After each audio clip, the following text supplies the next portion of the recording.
Steel boots stomping, crashing the floor. Two wild Yinzers kicking through the door. Loud like a jag-off at a pins game fight. Brace yourself, this ride ain't polite. Two Dum Yinzers, loud and proud. Heads in the clouds, voices in the crowd. Chaos brewing, they don't play nice. Hold on to your iron and grab your prime anti-slice.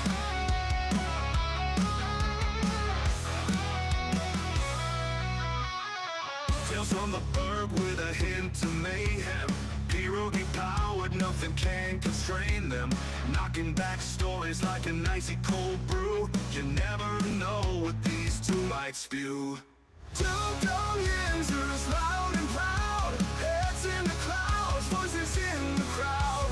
Chaos brewing, we don't play nice. Hold on to your iron and grab your prime anti-slice.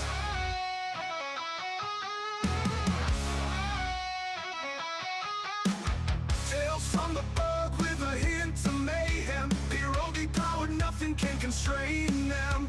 Knocking back stories like an icy cold brew. You never know what these two might spew. Two Dum Yinzers, loud and proud. Heads in the clouds, voices in the crowd. Chaos brewing, they don't play nice. Hold on to your iron and grab your prime anti-slice. Rivers collide where the laughs always flow. Black and gold thunder everywhere they go. The madcap kings breaking every mold. With two Dum Yinzers, the stories don't get old. Two Dum Yinzers, loud and proud. Heads in the clouds, voices in the crowd. Chaos brewing, they don't play nice. Hold on to your iron and grab your prime anti-slice.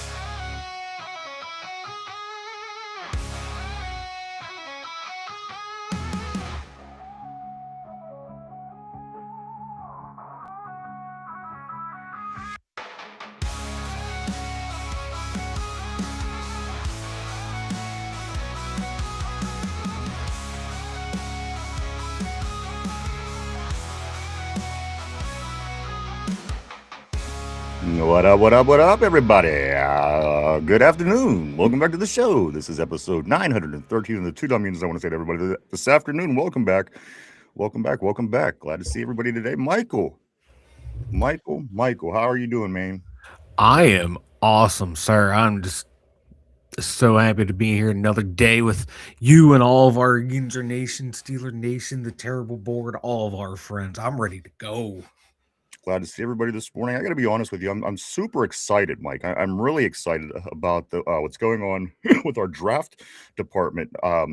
We did assemble a team over vacation that's going to be primarily handling the draft, and they're going to be moving in here real soon. We'll make a bigger announcement about it at the end of the week. But I got to be honest with you. These two gentlemen that are doing it are very knowledgeable. We have a group chat set up for them, and they must have texted each other about 600 times so far. And I'm thrilled because these guys, they really know their shit. They're really on top of it. I can't wait to see what they can put together, Mike. That's coming real soon. Yeah. And after the draft, they will continue to stay on with us in other capacities. But very, very excited to see what these guys got to say about the draft coming up in less than 2 months. Less than 2 months from today, Mike, the draft will be. It's right around the corner. Everyone's up in Indy this week for the combine, and that draft group chat. I think it was like 600 messages just today. I went in to answer a tech question, and next thing I know, my lord, I'm getting roped into actual draft talk. I'm like, no, I'm out. And I love it because I'm not necessarily a draft guy. Yeah. I don't dislike it. I'm not knowledgeable. Yeah. It's just there's so much speculation leading up to it. Drives me crazy. There's no cemented way to think about things building up to the draft. It just kind of plays out the way that it does. Yeah. People make their mocks. They make 50 of them. And as I said, if you're you make one and one pick goes wrong, it could F up everything else. Yep. So again, I'm glad these guys are on it, Mike. I'm super excited to see what they got in store. That'll be coming real soon here on the Two Dum Yinzers. I do want to say welcome back, everybody. This is episode 913 of the Two Dum Yinzers. I'm glad to see everybody today. It's cold here in Pittsburgh, very cold, but it's supposed to be 60 on Saturday. So just hold your breath. It's going to be finally getting back to how it was last week, and then maybe from there, Mike. Since we're being a little bit closer to spring, we'll get away from this 19-degree shit, 11 degrees, whatever it's been. I'm ready for it to be done. Me too. Like I said, man, I used to love the winter, but the older I get, I'm over it more and more. Like I can do without it. Absolutely, man. It's more of a burden than anything. Again, when I was a kid and I didn't have responsibilities, you don't give two shits. You go out and you throw some snowballs and you're fine. But you get older and you got to drive and you got to get to work and you got to do this and you got to do that and you got to shovel and you got to scrape and everything. It's just a pain in the ass. But it is what it is, baby. It's Western PA. It's February. Time to move along, and we are, Mike, heading into some good times as far as football goes, as far as the NFL year-round season goes. We have the Combine starting on Thursday. A lot of people are already making their way to Indianapolis to get that underway, Mike. Also, in just a few weeks, we have free agency starting, which is official on March 11th, but the tampering period starts on March 9th. We'll get into that and so much more after the Combine.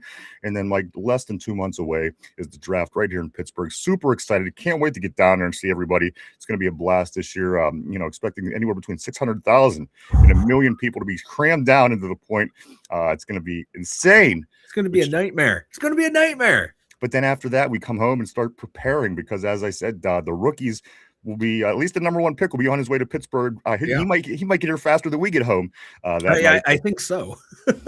So a lot of things coming down the pike for the Steelers in this off season. It's a big off season, Mike. I have a lot to talk about today because this morning Omar Khan did give about a 20-minute presser, Combine presser. He talked about a lot of different things. He addressed a lot of things that Steeler Nation might be questioning, and so much more, Mike. We got a lot to get into today. Let me jump on the terrible board, though. I don't want to miss anybody on this Tuesday installment of the show. Welcome back, everybody. Glad to see you guys. Bingo, what's up, dude? Always great seeing the great Bingo Winchester on the board. He says, let's go. Let's get it, Mike. Let's get it. Let's get it. I'm ready to get it. The getting's good. My man Corey Beavers, I do want to say, go check out Corey. He has a pretty awesome podcast for conspiracy theories right here on YouTube. It's called Don't Drink That. When this show's over, go by and check out all the content that Corey has up. It's pretty amazing. He puts out content like I've never seen. The amount, it's great. Go check out Corey Beavers and Don't Drink That right here on YouTube. Corey says this, hey guys, I hope you got my picture. I found it pretty funny. Ohio must stay drunk. I got it, and I'm going to share it right now with everyone. Oh my goodness, of course the file would be so big. Oh no, the file's so big. This is great YouTube, Mike. I was going to say, well, this ain't that funny. What's funny is watching me struggle here. Let me continue on the board while you work on that. Yeah, my bad. I thought I had it all queued up today and everything too. Tortilla Jackson, all the way from Sacramento, California, says, plaguing Dr. Yinzer. What's up, Tortilla? Always great seeing you, my man. Hope things are well for you in Cali. There it is. There is what Corey said to us. Corey's always sending good content to the show, always makes us laugh. There it is. This team makes me drink. And you see, of course, the Cleveland Browns. I love it. Thank you, Corey. You are the man. And again, go check out Corey's work, dude. If you love conspiracies, you like government things, all that kind of stuff, he has something for you. Believe me. Go check out Don't Drink. Check it out. Vinci, what's up, dude? Always great seeing Vinci. He says he'll be in tomorrow. He says Vanilla Thunder from down under. And then Vegas, what's up, dude? It's always great seeing Vegas. Clear out from Vegas. Nice seeing you, my man. Always good seeing you. And then Tortilla says that's a Tater shirt. Keep that picture handy, Mike, because when Tater does roll in this morning, we could show him that shirt and let him know how people really think about that town and that city and that state and everything that goes on over there across the border that we don't want to talk about here on the show. What's going on, Dylan? Great to have you on the show. Dylan Santos, welcome to the show. Welcome to the Terrible Board. Glad to have you. It's Tuesday, everybody. Again, this is episode 913, Mike, just 87 short shows away from the big 1000. We got a lot of things in store. As I said, we did a lot of work over break. There's going to be some things you're going to start to see sprinkled into the show as we continue on. A lot of wheels are in motion, and that's just the beginning, guys, because we are working toward that 1,000th episode, the 5-year plan, guys. That'll be the 5-year anniversary. I'm sorry, will be this summer. We're looking forward to it. We have wheels in motion for that as well. I think you guys are going to love it. It's going to be a lot of fun this year, guys, and that's just the off season. That's not even talking Steelers. We're always going to have our Steelers, baby, and I think next year's going to be a lot of fun. And I think I think maybe Omar Khan might have answered some questions that we may have about this upcoming season. Dylan is sick. That sucks, man. You know what? You know what? I hate being sick. But you know when the worst time to be sick? And listen, I'm not down talking Dylan at all or over one-upping him. I hate being sick in the summer. Isn't that like the worst thing ever? Yeah. Because you're not only battling being sick, you're battling summer and it's hot and you're sweaty. And that is one of the worst things in the world is being sick in the middle of the summer. How does that even happen? Right. I'd rather be sick now, like in the cold, to where I can just chill in my blanket. Yes. I mean, it's acceptable. In the winter, you can say, okay, well, I caught it from somebody. I caught, you know, but summertime, it's like, how the F did I even get this? How am I sick? I know, like, it's like in the summer too, especially if it's like a nice day, you're like, oh man, I'd love to like maybe go outside. Right. And that's kicking the teeth. Where in the winter, okay, you're already inside. Oh, you'd be sick, hiding under some blankets. But yeah, in the summer's the worst to be sick in. I don't get it all the time, but I do know when I do get it, I'm very miserable. But I'm glad to see you're here, Dylan. You must be well enough, so we'll take that. But it's all right, he says. So there you go, Dylan Santos. Welcome to the show. Great to have you, my man. We're gonna get into some Steeler talk, of course. GM Omar Khan had a presser this morning, a combine presser. As the combine does roll around this Thursday, it does go the whole way through the weekend, guys. A lot of things going on with the Steelers team, especially this offseason. Like this may be one of the bigger off seasons that I've seen in my life. So I'm very excited about everything that's going to go down over these next 6 months. Of course, you know, we get people that come for the Steelers. They love the action. They love the football, and I get that. But if you do stick around all year, you will, we'll keep you up on everything that goes on to get you to that point. That way you're more aware come September when we kick the ball off. So it's a great time, guys, especially a lot of people do. They come, they stay, and they stick around for the whole offseason. Like, it's been a great ride so far. And again, we want to say thank you to everybody that's been there with us for this ride so far. You guys certainly rock our world. We would not do it without you. Exactly. 100% amazing. We love all you guys. Let's get into some talk here, Mike. Just to get it out of the way, the Pittsburgh Pirates took their first loss of spring training. That was to the Yankees yesterday. That was 6-2. However, they're going to get their chance to redeem themselves today at 1:05. They do play the Boston Red Sox. So this is their 5th spring training game of the season. Like, they will be kicking off their season before you know it. Yeah, I'm actually kind of looking forward to it. They actually went out and spent wisely in free agency. Not only did they spend a lot of money, they spent a lot of money on guys who still have productive years in front of them. They didn't go out and, like they normally do, get the guys who are 4 years past their prime and giving them a lot of money. They went out and spent guys that are still maybe not at the peak of their powers, but still have some really good baseball left in them, and building around their generational pitcher and building around that really good pitching staff too. So this is going to be a fun year for the Buccos. They might actually carry us literally through to opening day. You know, you go into these generational guys like Paul Skeens. In any sport, Mike, they come and they elevate the whole clubhouse. They elevate the whole franchise. Listen, this team, Crosby, Ben. This team has been so stagnant for so long, and a guy like this comes along, and now all of a sudden the owner wants to spend money and they want to build a team around him. Yeah. Whenever you get somebody special like this, everybody reacts in a way, and this is what I'm excited about, Mike. Bringing in 3 nice bats, including a couple bats they brought in last year on top of their better bats that they kept. This pitching staff is really it might be one of the best this year. So again, Bucco season, it's going to get me. I don't know about everybody else, but it's going to get me through the springtime, and I'm excited about it. I am excited about it. Let's get back on the board here, and then we're going to get into some Omar Khan, some GM talk this morning. A lot of things exposed, Mike. A lot of questions might be answered. We'll get into that in one moment. I do want to say good morning to the great Mark Malone on the terrible board. Mark says this: make sure to drink plenty of booze. I think that's a recommendation for Dylan. Mark Malone knows what he's talking about. Mark Malone knows what he's talking about. He might not know a lot, but he knows what he's talking about. He didn't prescribe the spray paint in a plastic bag, so I think you're safe. That's only for predicting the future. Yes. Yes. Vegas. What Also, up, Vegas? Corey says we still talking about the Pirates or TJ in camp. And Angry Birds up there, Dylan Santos, my man. Great to have you, brother. Great to have you. One other thing before we do get started, Mike, on the 28th, today's the 24th, just 4 days from now this weekend, we do have opening at the Cayman Science Center this The Football Town. It is a documentary, I guess that you could call it, at the Science Center that's going to be talking about Western PA, its football roots, its football history, all the great players that came from Western PA, all the people that became Hall of Famers. It's going to be really cool. They're building it up. I guess Pat McAfee will be hosting it. Really good stuff. If you're from town, go check it out. It's going to be here on the 28th at the old Carnegie Science Center, now Cayman Science Center.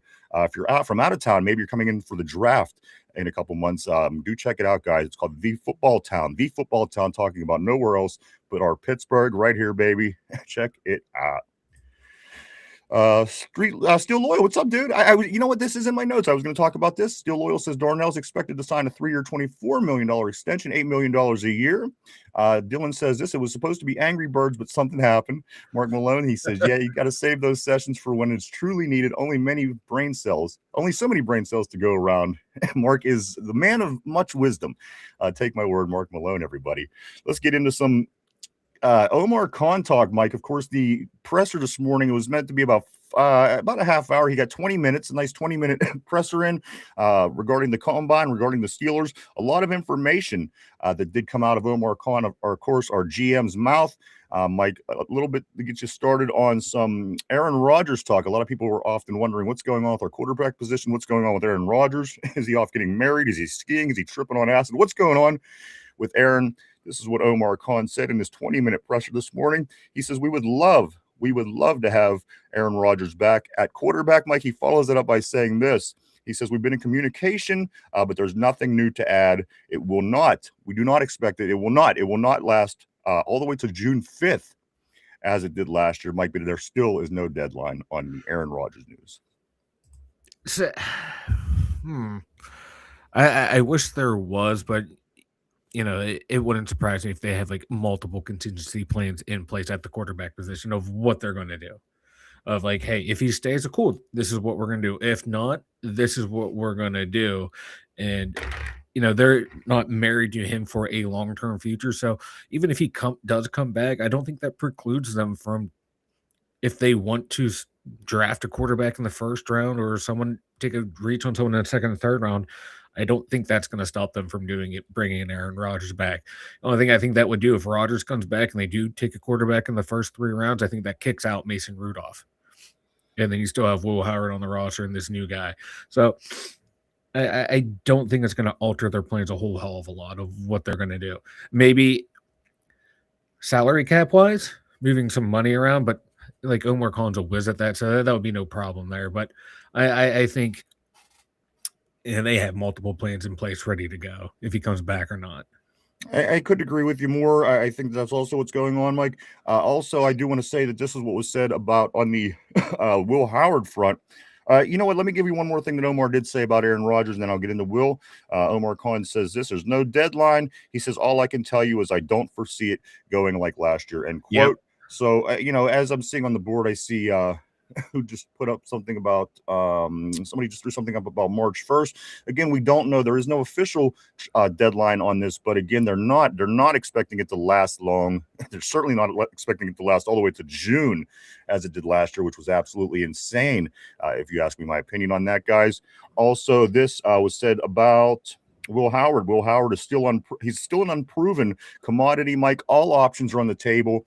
And I think, are people thinking too far outside of the box, Mike? Is there realistically maybe 3-4 possibilities at quarterback? Aaron Rodgers, Mason Rudolph, maybe less than 4, because again, Will Howard ain't going to be getting any significant playing time. The guy hasn't taken a snap in the NFL yet, and even if we bring somebody in or draft a Ty Simpson or whatever the case may be, I think it's really minimal, Mike. I think people are going a little bit outside the box with trying to make more out of this than it is. I think the Steelers are content with bringing Aaron Rodgers back, and if that's not the case, I think they're content with taking a route that's already kind of sort of in place.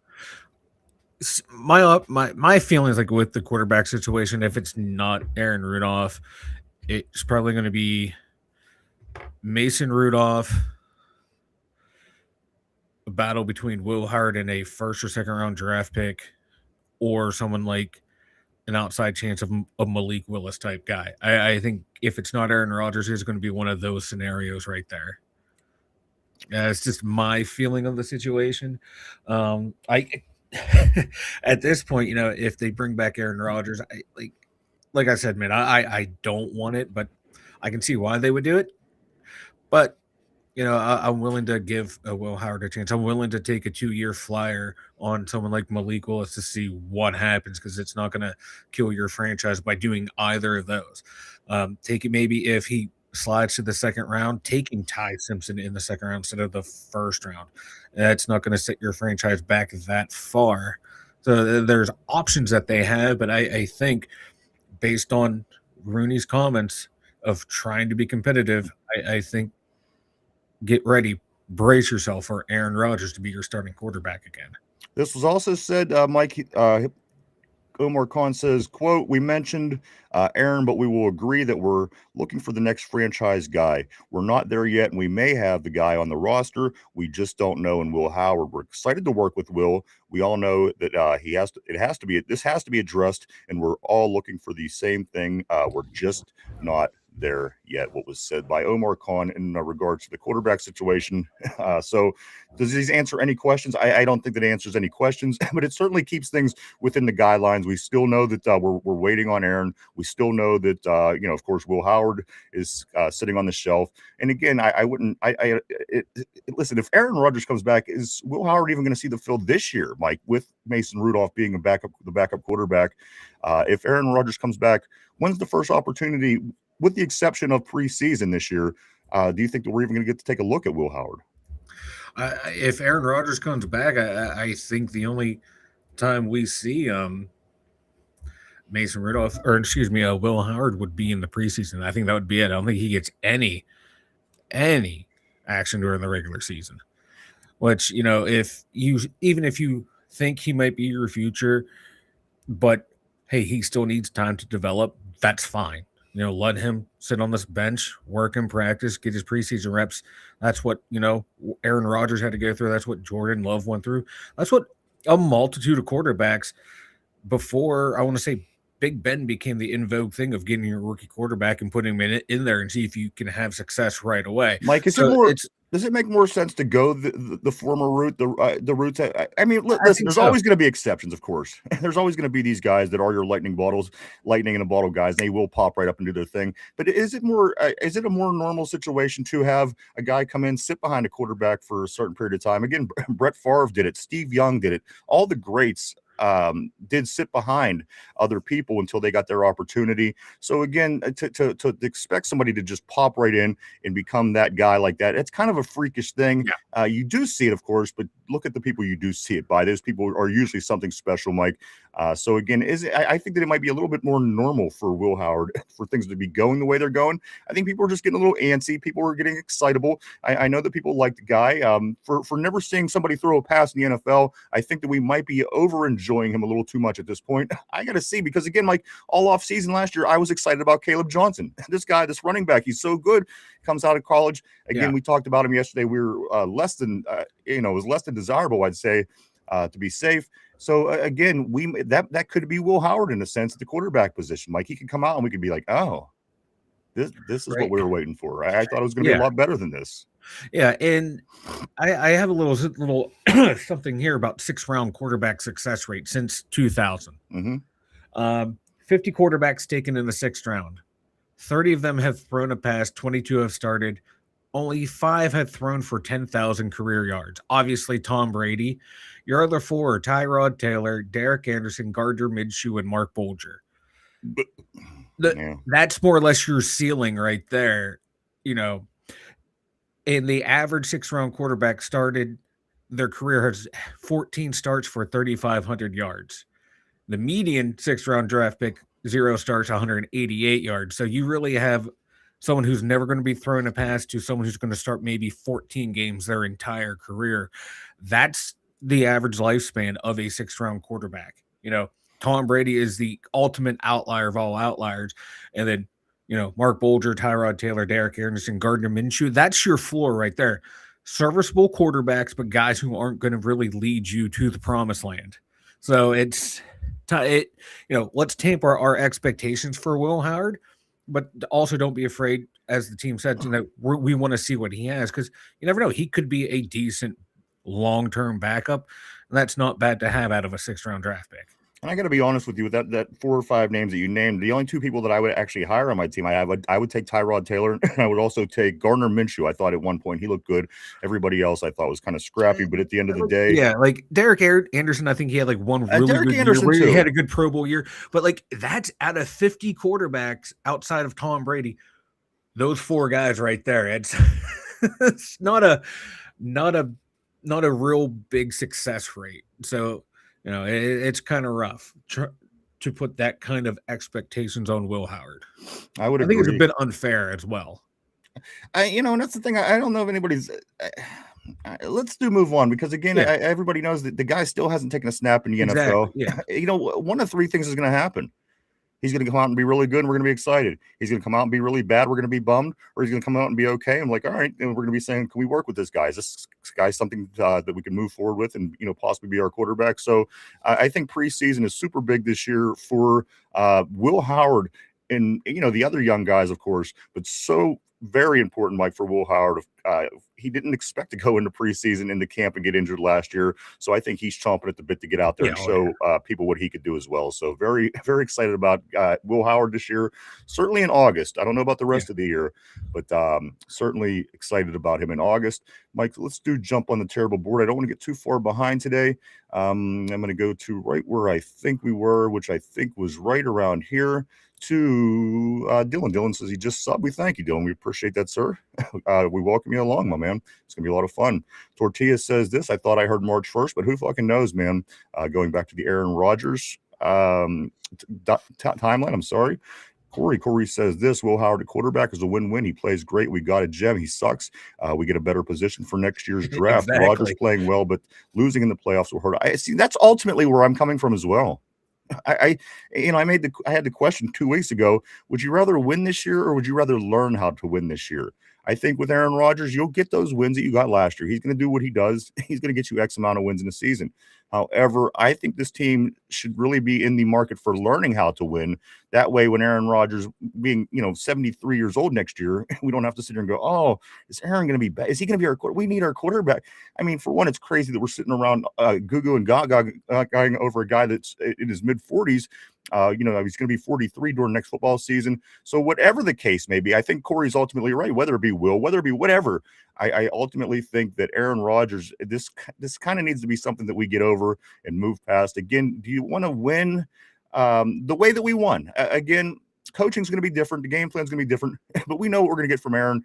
He's going to help you win some games because he knows things. He sees things. He's been in the league for many, many years, Mike. But again, do you want to learn how to win at any point? Because that's ultimately going to be a road we're going to have to cross when Aaron isn't there to save the day. This football team, the other 21 guys, they have to learn how to win, Mike. And at the end of the day, TJ Watt's still sitting here at this point in his career without a playoff win. This football team, I think they need to learn how to win, because in January, I think they forgot. Yeah, big time. They forgot how to win in the months that matter. And if you want to find your quarterback of the future, I'd much rather have some struggles with him, so by the time he comes to those moments, already battle tested and ready to go. You know what I mean? Like, grow with the entire team. I hate to always bring it back to them, but look at the Penguins. That's what they did when they rebuilt. Of course they were lucky to get people like Crosby and Malkin, generational players, but they had individual success and would get so close, but then finally broke through with the right mix of some veterans along the way. And that's kind of where the Steelers are now, but you kind of wish we had that piece at quarterback that is just like Crosby, like just so close to crossing over into that into that plane of greatness or winning championship runs, because we have a nice mix of veterans on this team, nice mix of young guys that you would think would be a building block for a successful playoff runs, but we just don't have that guy at quarterback to do it. And Aaron Rodgers isn't that guy. He's that guy to manage you games and get you to the playoffs, but not the guy to put you over the hump. Now, Will Howard be that guy? We don't know, but you can give him a shot. Would a Malik Willis be that guy? You don't know. Give him a shot. Ty Simpson? You don't know, but give him a shot. At this point, I'm ready to do anything than what we have been doing. Mike, I got to be honest with you. This may be very little bearing into anything, but all three coaches for our three main teams here in Pittsburgh are all new. Of course, Coach Muse with the Penguins, they turned things around with the new head coach. Of course, in baseball, brand new head coach, Mike, they're turning things around, and we have a new coach on our football team as well. So hopefully that trend continues as all of the main three big Pittsburgh sports teams this year getting new guys at the helm, Mike, and we will see if that plays any role moving forward. Again, there's that new coach energy. A lot of times, the new guys, they want to show out. They want to show what we got, and they want to be the guy. So maybe that'll have that effect on the Steelers as well. Let's continue on the board, guys. Good afternoon. Great to see everybody. Welcome back to the terrible board. Thanks for stopping by. Somber says, yo, Steel Loyal said, here's a stat. Since 2000, no quarterback drafted in the top 5 has won a Super Bowl with the team they were drafted by. That is interesting, Steel. Steeler Freak. John, what's up, dude? Big John Stud. Middle name Mud. He says this. Rodgers gives them the best chance to finish 10-7 with losses against tier 1 teams and around one out in the playoffs. So Rooney wants him, and I think that's ultimately, that's exactly. Do you want to win now and get your 10-7 and get booted out of the playoffs in the first round, or do you want to learn to win and maybe next year be in the run for an AFC championship run, maybe more? So again, the team has to learn how to win. They can't rely on Aaron Rodgers at the end of every game to throw a touchdown pass to Calvin Austin to beat Baltimore to get into the playoffs. You know what I mean? At some point, the team has to learn how to win, and you just know that there's not much future with Aaron because, again, of his age, and he's, what he says or not, he's ready to retire within the next year or two. He'll head back to Wisconsin. He'll retire a Packer, and he'll go down in Packer history as being one of the greats. So again, at the end of the day, he's not even a Steeler in a sense. I would rather learn for this team to learn how to win, than to get another 10-7 and one and done in the playoffs this year, Mike. I think at the end of the day, this team, there's a lot of little things that they could be doing, I think, along the way that could help them win. And I think at the end of the day, some teams, they just do need to learn how to win together. And I think what this team needs to do and still doing, which they've done, they're still doing, like the front office wise, is just keep building pieces, adding pieces to this team. So when you do eventually, if we're lucky enough to land that franchise quarterback, we're ready to go. And which is what they've done the past couple drafts, and even last year in free agency when they added a bunch of guys, they made it so where their contracts weren't going to hinder the team or hinder them going into the future to add more pieces to the puzzle. So if they keep doing that and bring it back in Aaron Rodgers or find another bridge quarterback until they're comfortable with the guy, we're still going to get this. We're just going to get the same results. So why not keep doing what you're doing, but instead of getting a bridge quarterback, take a flyer on someone in the draft in the second round. Take a flyer on a quarterback in free agency or a backup in a trade that had some starting success, but also had some failures, and see if they can come into the Mike McCarthy system and have success. Go younger at the quarterback position instead of getting these older bridge quarterbacks, because you might strike lightning in a bottle with one of these guys, because we got to do something other than just relying on journeyman quarterbacks. We're in the Kent Graham, Mike Tomczak, Jim Miller era right now, and it's going on too long.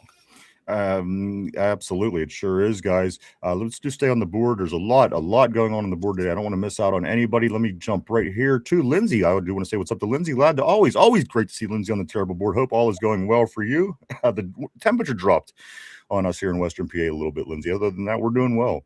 Dylan says this. Anyways, I have to go. Have a great day. We thank you, sir. He says, have a great day. I mean, and he says, bye. Appreciate that. Glad to see Dylan. Hope to see him back. Mark Malone says, I really thought A-Rod was going to hang him up. Doesn't sound like he's going to.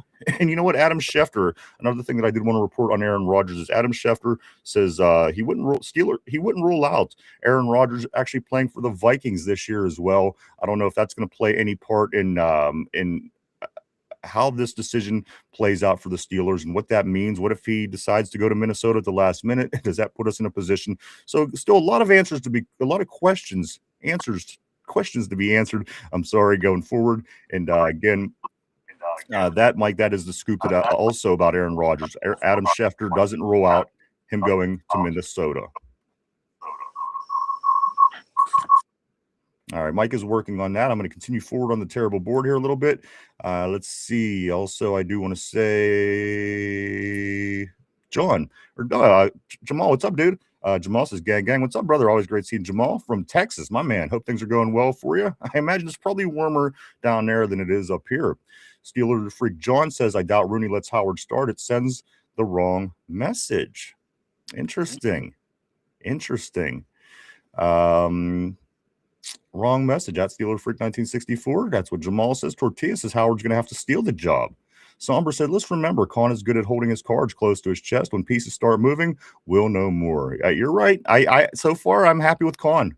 I have no complaints so far. Even some of the moves that we're not happy with, at least he pulled the trigger. There's never a time before Omar Khan that I would have ever expected Patrick Queen. Again, whatever your opinion is on Patrick, I would have never expected what we knew prior to bringing him here, that he would ever be a Steeler, Mike, in ever. But you know what? Omar Khan, he does pull the trigger on big moves. He makes splash moves. And again, Mike, he could splash move us right into contention this year. I do think so. But there's a lot of things that do need to happen. I think the youth movement kind of needs to happen, maybe through free agency this year. I think that the average age of this team has to be brought down. Also, we talked a little bit about yesterday about where all the money is going. A lot of money is going to the defense and your TJs, and it's going to be going to JPJ and Cam and all these guys making mad money. When you look at the offense, and people could say, well, this guy deserves it. They deserve it. But on the other hand, you think of our offense, how anemic it is. We ran with a 43-year-old quarterback. We had one wide receiver. Our third string running back was the team MVP. So the offense certainly needs a little tender love and care when it comes to where to go when you're starting to build and move forward, Mike, because again, there is a lot of money dumped on this defense. And if this defense ain't going to get the job done, let's start giving some money to the guys on the other side of the ball so they can at least even the playing field out a little bit. Yeah, and what's kind of skewing that too on the offensive side is Aaron Rodgers only cost you $10 to $12 million last year. 3/5 of your offensive line or 4/5 of your offensive line are all on rookie contracts, and you had a bunch of rookie receivers. So that are guys on their rookie contracts at receiver. That kind of tamps it down. But I get what you're saying. We gotta, if we're not going to spend draft capital on those premium skill positions, we got to spend the money in free agency on those positions. Outside of DK Metcalf, the next highest paid guy in offense is Pat Fryermuth, and that's $12 million. We can easily spend more. So if you bring Rodgers back, you got to spend money on a wide receiver in free agency. So with what's being said, with what was just said is, I said we want the 43-year-old quarterback, one receiver, a third string running back wins the team MVP, and the highest paid player other than DK barely touched the ball. Exactly. Yeah. So, and if you bring Rodgers back, look for him again to probably not touch the ball a whole lot. Yeah. If that's what he's going to, how Rodgers is going to play all conservative, you're going to be, your second highest paid offensive player is not going to see the ball a whole lot. That's what I'm saying. None of this, there's no money invested in the offense at the end of the day. And you have a bunch of kids on the line, Mike. These guys are on their rookie contracts for the most part. We're not. I could pull money out of my pocket and pay this offense at this point, and that's not good. We wonder why the offense struggles. And the thing is, though, too, if we do spend a lot of money on the offense and it doesn't work out, is it one of those, hey, at least we tried type of things? We're giving it all to the defense, and they're screwing it up. Yeah, so. I know, right? I get where you're coming from. That's why I wish they would trim the fat on some of those defensive players, like TJ Watt, like Cam Hayward, or in the Cam Hayward contracts, because that would free up freed up a lot of money this year into free agency, go and be able to spend more. But like, I'm looking at the free agents, like there's receivers out there that we can get, but would they want to come here with our quarterback situation? Yeah. And that's what's killing us right now by having, you know, septuagenarians out there at quarterback every year. You know, we gotta figure something out. So, like, I have a feeling we're maybe the most money we'll spend in the offseason on offense, maybe a left guard. And that might be where you see most of your money spent on offense is the left guard in the Darnell Washington contract extension. That's going to be it because what wide receiver who's a top end receiver who's going to want the ball and be able to make plays want to come here not knowing our quarterback situation? This board is really scooting. Let me jump back on Oh, the it's board. flying. Mark Malone says, Steve Young, let's move up. M Sparks, what's up, dude? M Sparks says, what's good, everybody? Against Pittsburgh Steelers for life. Always great seeing M Sparks, brother. Great. I hope things are going well for you. I hope things are warming up wherever you be. Lindsay says, I want to see what I do too. And that's where we got screwed last year was him getting hurt in training camp with that hand, a broken hand. And we didn't get an opportunity to see him. I think everybody is hungry to see some Will Howard. And I wouldn't be surprised if he comes out preseason and lights it up. I wouldn't be surprised at all, which is going to raise more questions. You know, is Will the guy? Are we going to bring him in? Is he going to outplay? Blah, blah, blah. So everybody's excited to see Will. I know I sure am. Somber says we've heard these stats since he was drafted. Chef Salad, what's up, dude? I do want to say what's up to Somber as well. I do want to say what's up to Chef Salad. Chef Salad says this. Will did sit a year, and what does it hurt to see what he does? You know what I'm saying? At this part, it doesn't hurt anything. I cannot wait to see Will Howard in July. Tortilla says Howard can't be much worse than Mitch. Mark Malone says Tyrod Taylor's had a good guy. I agree. I thought Tyrod Taylor, Derek Anderson, and whoever else I said, Gardner Minshew. I thought they were all strong. Not they weren't setting the league on fire by any means, but they were serviceable in a Ryan Fitzpatrick kind of way. They could step in a pinch and they could be successful with that. But as far as being starters, they didn't really rack up much of a career. No. RB, I do want to say good afternoon to you, my man. Always great seeing the great RB on the terrible board. He says, look, there's a reason that Will Howard fell to sixth. Doesn't mean he can't be good. Just means he most likely isn't going to be good right away. Today's NFL, you have to have any elite tools. Good point, RB, my man. Follows it up by saying you go really early. Look at Richardson, for example. That's good exactly. Point. Yeah, like talk about Indy taking a flyer on a guy who great athletic, ability, freak athlete, but only played like 10 to 12 games in college, and you take him as your number one overall pick at quarterback. And we talked about that. Getting guys that don't play a whole lot but show a lot of potential versus someone who's played a whole lot, but the ceiling might not be that high, but the floor might be higher than the other person's floor, and it might be the safer bet to go with that sixth round guy and manage the game around their skill set and try to, instead of trying to more or less mold a raw prospect. And sometimes you fail in that, and you see how injury prone Richardson has been up in Indy. You know what? We said that, Mike. We said that from day one during the draft. I said, I don't know about taking Richardson. I don't know. And it played out exactly the way that we said it was going to. He would have been smart going back to college, but I think that was before the NIL deals came out. So shit, man, go get your money while you can. Fuck it. Let's jump back on the board here. Lots coming in today, guys. Great to see everybody. Thank you so much. We're glad to be back. We truly are glad to be back. Let me go to... I'm going to come back right here. Lindsay said there were quarterbacks who went high and turned out to be trash. Absolutely. And it is a crapshoot, it truly is. And especially if you want to get your lightning in the bottle, it's even more difficult, guys. We kind of, Ben kind of came upon us. We were all wanting Eli because we knew this name. Even Phillip Rivers coming out of college. We got a Roethlisberger. We thought, what the hell is this? And we couldn't have been happier. So again, to catch the lightning in a bottle, sometimes it takes a little luck as well. Jamal, he says, yeah, I'm again Gardner Minshew. I am too. I thought Gardner Minshew was a baller. I mean, again, he's not great. I put him in that Ryan Fitzpatrick category at the end of the day. He's serviceable. I think I could depend on him to do the job, but again, he's not going to be a long-term starter in the league. Somber says, Lindsay, 100%. Tortilla, you see the glass half empty. Howard sees it half full. Hey, you know what? In his position, his point at life, he should be seeing it half full. Somber says more often than not. Chef Salad says Minshew just had a big injury. I like Gardner. I was always impressed by him. I'm sorry, Corey. Corey says from Don't Drink That. Derek Anderson is one quarterback that Cleveland didn't break the bank for, and the only Cleveland quarterback better than him was Baker. I agree. Why they didn't stick with Derek Anderson back in the day when he was actually getting them to the playoffs? That you remember the year we beat him 3 times in the early 2000s. I just think that another bad move by Cleveland as far as the quarterback position goes. Lindsay says, yes, Tyrone, my man. He says JPJ's the go. Glad to see Tyrone back on the terrible board. I seen some advanced messages and responses to this. I can't wait to get to them in just a moment. Let's jump up here to M. Sparks says A-Rod needs to go to Minnesota or sit on them pockets. Go Greyhound. You know what? Ultimately, I agree. Ultimately, I want this team to learn how to win. But ultimately, if he becomes my quarterback, I'm going to support him because, again, it's my team. It's what I do. I'm not going to not watch football. But at the end of the day, Mike, I think this team needs to make a serious attempt to get the average age down. And starting with that guy, it would be a good start for doing that.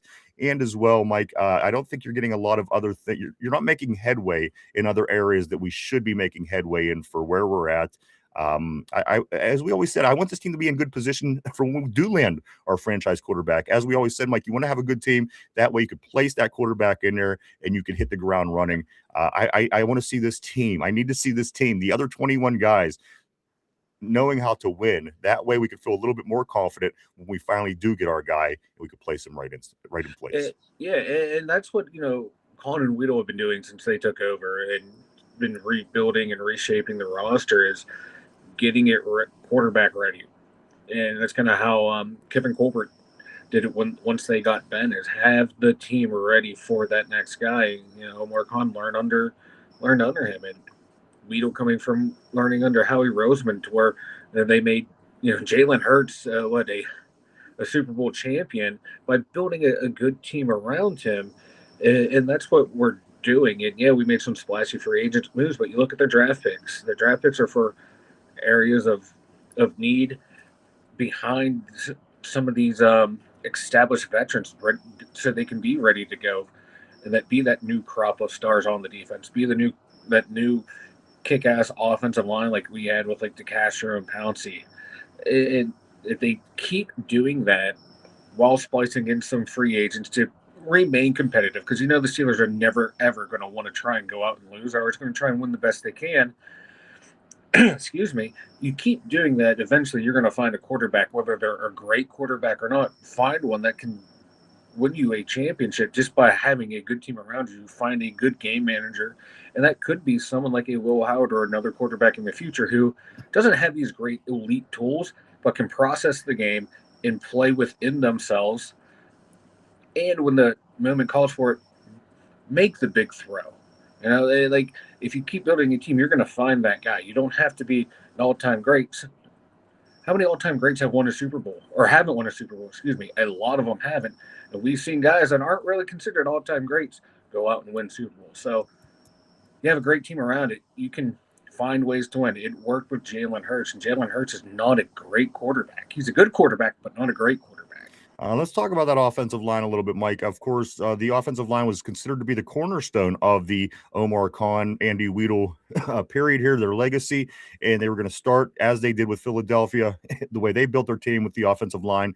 Let me give some words out on some things that was said by Omar Khan about the offensive line today, and also another piece of information that I found from between yesterday and today that I thought interesting, Mike. Only one center, I don't know who it is, the name wasn't given, only one center allowed less pressure than Zach Frazier.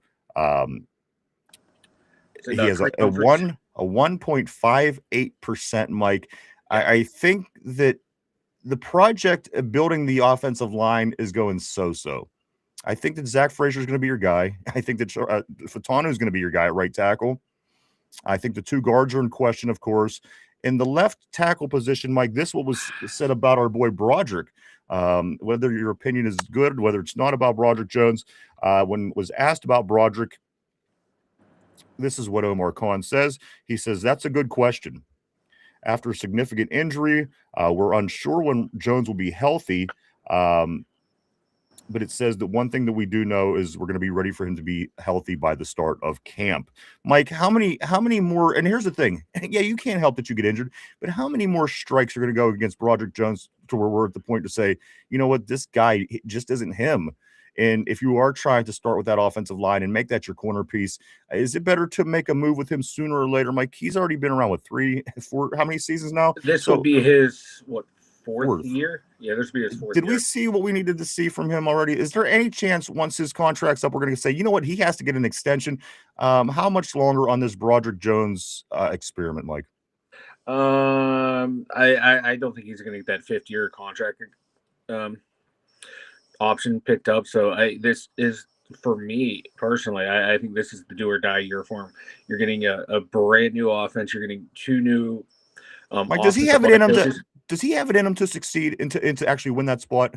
Do you think that guy that you've been watching for 3 years, you've seen in Georgia out of college, you've seen drafted number 1 overall, does he have the tools? Does he have what it takes to win this job? Is it even a possibility, Mike, or are we just kicking the can down the road, pushing the inevitable down? Is it eventually going to happen, Mike, where he's going to be gone, or is it in him? Can he win that position? And if he does, is he going to be good enough to stay at that level? I think he has the physical tools within him. He seems to have the want to. You see him out there, the way he played for Aaron Rodgers, like he has the want to. And I think he has the mindset to try and do it. But does he have the mindset to wrap it all up and hunker down and do it? I think that's the question right there. Like, it's like I said, he has physical tools. Seems like he has the drive to do it. We've seen small doses of him doing it. I don't know if he has it within himself to not follow the procedures, but do the little things consistently to make you a damn good left tackle. There's times like you see him get his arms down low when they need to be high. His feet aren't square all the time. He's not doing those fine little details that you have to be good at the job. When he does it, you see it, it's great, but he's very inconsistent. I don't think he's ever going to overcome that. I mean, the thing is, we did see a nice chunk of him. It isn't like we're saying, oh, we just seen a half a season. We've seen a couple games. Yeah. We've seen this guy for 3 years now. And on top of those things that you're talking about, it's always seems to be something with Broderick Jones. Again, you can't blame the injury on him, but at the end of the day, you look at that and you can say that, wow, okay, right. Let's jump back on the board. I apologize, Mike. This board is moving.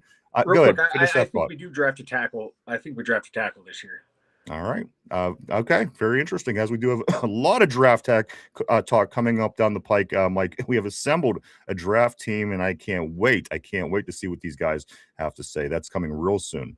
Let me jump right here. Tortilla says, must have been the win. So, Somber says, Tyrone. Was that your first message today? Of course, Tyrone says JPJ's the GOAT. Somber Lindsay says Tyrone coming in strong. As always, as he always does. John, Steeler Freak John says this fans can have an opinion, but Rooney isn't playing Howard. He isn't going to let the team suck for a draft position. Rooney's comments tell everyone what this team will do, not that what fans would want. Somber says, laugh my ass off. Epic entrance. Literally. Lindsay says, Tyrone says, yes, that is my first. Yes, sir. That is my first message always. And I could vouch for it. I'm pretty sure it's always JPJ is the GOAT first. Let's scoot up a little bit right here. Somber says this sounds like Colin wants to keep and pay everyone, and that is the one thing he did say as well. Guys, he made this comment during the presser this morning. He says that we have a handful of guys that we would like to extend this offseason. I'll get into more of those guys, Mike, as we get to the defensive side of the ball. Yeah. There's a couple more guys here on offense that I do want to talk about, and I'm going to do that here in just a moment. But we will get to the defensive side of the ball and what Omar Khan said as well this morning in his presser, guys, about 20 minutes worth around 10 o'clock this morning. He came out, he gave some answers, Mike, but there's still a lot of answers, a lot of questions that do need to be answered. Certainly, by the way of quarterback, but he kind of put us in our place to know this is what's going on. It's not going to take till June 5th. We're still in communication with him. Nothing has been figured out. So that's where we are with him. It's no different than where we were yesterday before hearing Omar Khan talk. So let me jump back on the board here. Somber says, time will tell. Time will tell. Tortilla says, hopefully that means trading some people. I think somebody that a lot of people want traded after hearing Omar this morning might be surprised at this one name. I'll give you that here shortly. Somebody that you would be okay with trading, but the way Omar responded, it doesn't look like that's going to be the case. Again, we'll get into that in just a moment.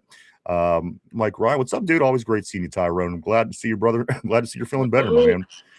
Michael Parks, I do want to say welcome to the board. Welcome to the show. Welcome to the terrible board. He said defensive line and offensive line need to get way better first. You ain't kidding. And as Mike and I were saying, Michael, this was the plan. This was Omar Khan and Andy Weedle's game plan. This was the foundation. And I think that's what getting Derek Harmon and getting Zach Frazier and Broderick Jones, for that matter, and Fatanu. I mean, all these early picks, first round picks, were all on the interior line.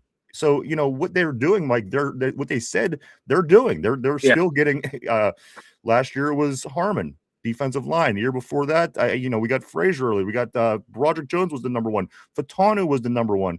Yep. So, you know what? You're not wrong, Michael. You're 100% right. And it's just how do you think it's playing out? How does this grade out for you now with what they've done so far, taking this approach? And what Philly did, and don't forget, Roseman's influenced by them. They continuously draft offensive and defensive linemen every single draft because they know you always need them, and sometimes these guys can have a good year and then flame out or not look good and then develop late. So that's why I'm thinking the Steelers are going to draft at least a guard and a tackle and then one more defensive lineman somewhere in this draft. I think that's one thing they're always going to do, at least as long as Weedle is here. Offensive and defensive linemen are going to be drafted. Probably address your needs early, and then from the 4th, 5th, 6th round, start beefing up your lines again to have depth, to have backups, to have guys who can potentially be groomed into being starters. So look for a lot of linemen to continually be drafted. Something that, not to say that all the lines are an unfinished product, but just to have guys ready to cycle through and rotate through in case of injuries, or someone decides to, like Broderick Jones, not develop and shit the bed. You have someone that you've been developing, hopefully, that can go in and take that spot. You just keep filling it back. RB disagrees with me, but that's all right. I like RB a lot. Let me see what he says there. He says, you don't learn to win by losing, especially in football. Losing games and putting out early bad tape really sets quarterbacks back. Rushing unprepared quarterbacks is the biggest problem in the league. I do agree that is a big problem for sure. Corey says this. I think what you mean, Ryan, is we need to learn how to appreciate winning again. The fan base expects 9-8, 10-7. The team is a bunch of sore losers. Every loss brings players who refuse to be accountable. Somber says, blame college football. Portal and NIL are faking the NFL in the long run. Interesting. I do want to say good afternoon to Richard. What's up, dude? Always great seeing the great Richard Jankowski on the terrible board. Hope things are going well for you, sir. Richard said, I don't mind if Aaron comes back next year because I don't believe he will last a full season. That's where I was this year. I thought I could have swore he wasn't going to make it. But you know what? There he was, week 18, still slinging it around. Richard goes on to say that would give Will Howard a chance to play and see if he has any real talent. John says this question: why can other teams tear down and rebuild twice while the Steelers continue to build for a decade? Answer Rooney's comments. Let's go to Christophus. What's up, man? Always great seeing the great Christophus on the terrible board. He says this: our 4 picks we have in the top 100 will be starters. Do you guys agree with that? I don't see why not, Mike. It all depends on what positions they take. Right. I think a couple of them, I think, and my God, if you can get a guard, a wide receiver, a safety, a middle linebacker, a corner, some shit like that, assign me the F up. And I think see just the state of the team. Like if somebody comes out and really balls out, I don't see, especially with some of the holes that we do have. Yeah. At the left guard position. I mean, you look at the guy that's starting at the right guard position.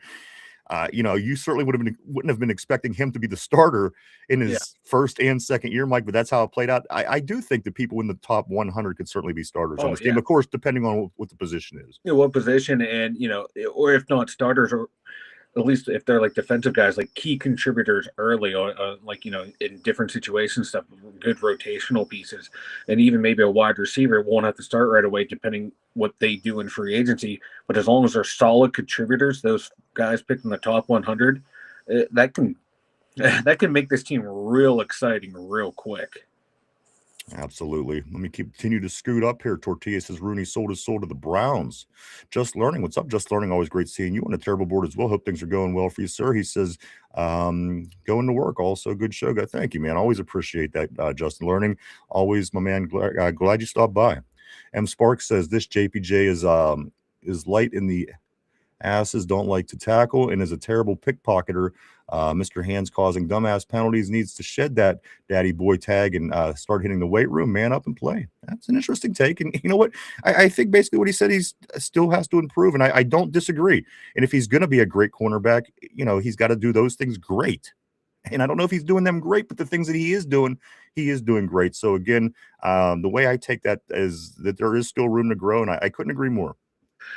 Porter has room to grow, but like the penalty talk is overblown when he wasn't even like I think in the top 10 for cornerbacks penalty yardage wise. So like he cleaned that up as absolutely won along big time.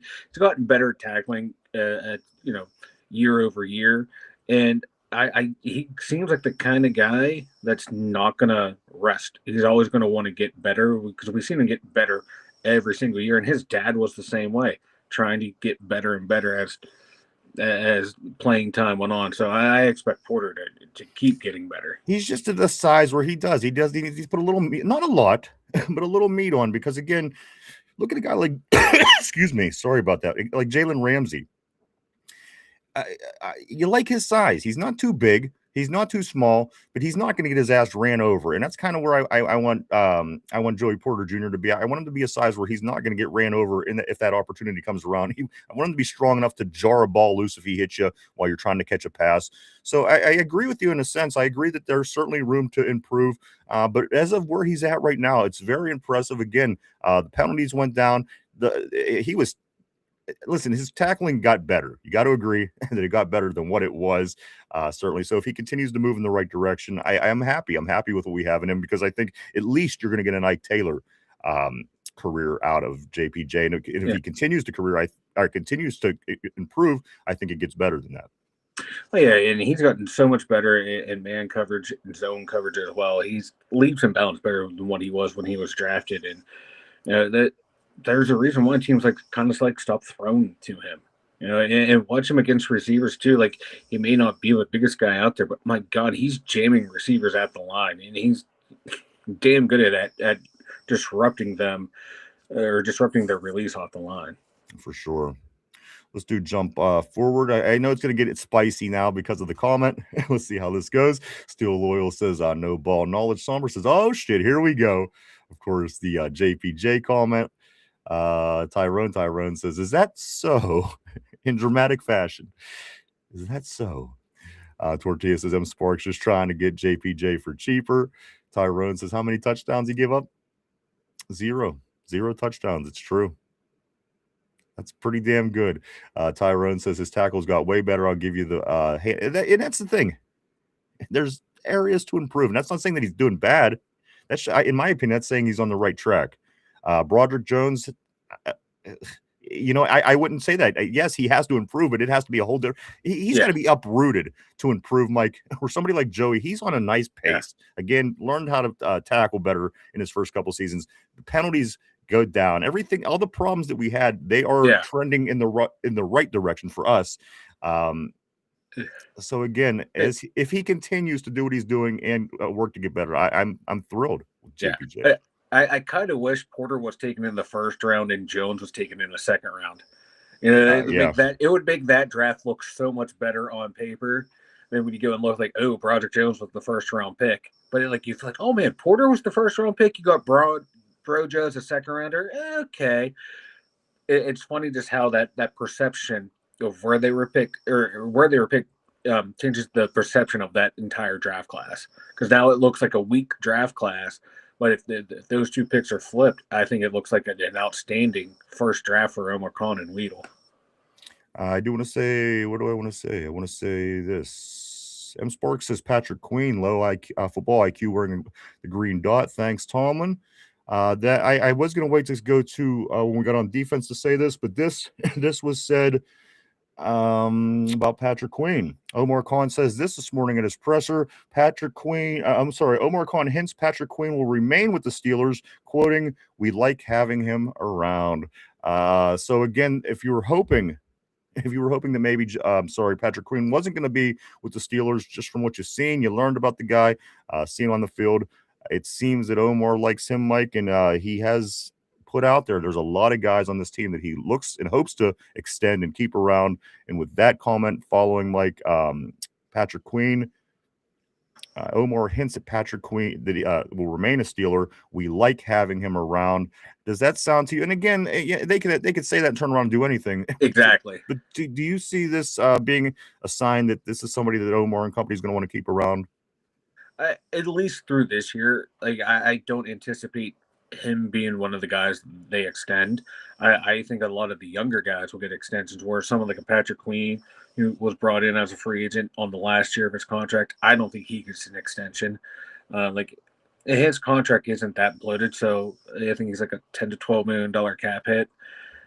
Not bad. You can live with it. I much prefer to have the cap space free to go get someone other than him. But if they keep him around, I'm not gonna hate it. I would love someone else than him, but I trying to go off the top of my head of like free agent linebackers that are out there. None are popping to my attention right now, but if someone on the board has a list, throw it up there, it'd be awesome. But yeah, it just sounds like he's going to be a guy that will be here for this year, and that's it. And like you said, I don't think at this point Omar Khan's going to be saying, "Yeah, we want to get rid of this guy. He fucking sucks." If you're looking to maybe trade him, say, "Yeah, that's someone we'd love to have around." Right. You want to have that out there to make him more appealing to you. And if like another team wants him, like, "Oh, we'll trade for him, but we got to up our offer or some shit like that." So yeah, what's said at this time of the year about potential free agents, potential guys who are going to be cut, I'm taking a lot of it with a grain of salt. But that's what we will continue to do, because that's what we do. Yep. So, we're gonna just wipe that from everything that's said, and we're gonna continue on the board. Steel Loyal says this. No, hold on. Mark Malone. I skipped Mark Malone. Mark Malone says this. We had Robusterous Jones starting most of this, and it's true. And you know what? There was improvement, Mike, before he did go down with the injury, and when he was out there tackling Aaron Rodgers on running off the field. I kind of do forget about that, because I was so excited, Mike, when Dylan Cook was able to step in and do what he did with very little experience. It helped me forget about Broderick Jones a little bit, Mike. Is there anything that I was missing from what I said earlier from early in the season before he got dealt his injury that I may have missed it? I could totally be off base by saying what I said about Broderick. No, I felt like he was getting better, up until that injury. Still wasn't perfect, but was becoming a serviceable player in the league. And the thing that frustrates me the most about him is like that his first 9 games when he came in to replace Chukwuekwor for right tackle, that's when the run game took off, and he looked like a road grading right tackle that's going to bowl people over. Then comes back the next training camp, forgets how to fucking play football. Yeah. And that's what's frustrating about Broderick for me, because you see in small sizes, samples, I said he could be a damn good player. He's an Etch-a-Sketch animator. I always said, that's what you said. Like you could make it, everything could look pretty with him one day, and then he goes home. It's like shaking the Etch-a-Sketch. He comes back and it's all gone. You have to start over fresh every fucking day with Broderick Jones. We've all worked with someone like that or know someone like that, to where they have stretches, their life's going well or their work's going well.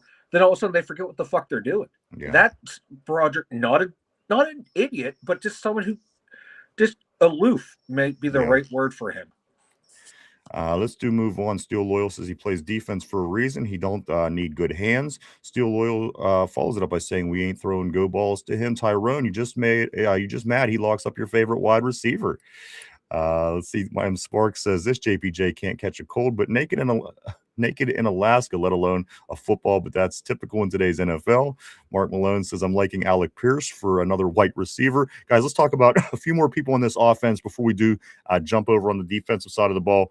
KG, Mike, of course, everybody wants Kenneth Gainwell back from what he did last year, from basically being the third string running back, winning the team's MVP award when it was all said and done. Mike, Omar Khan this morning in his Presser says not much, but he did say this in quote, Mike, Omar and KG, we do want him back.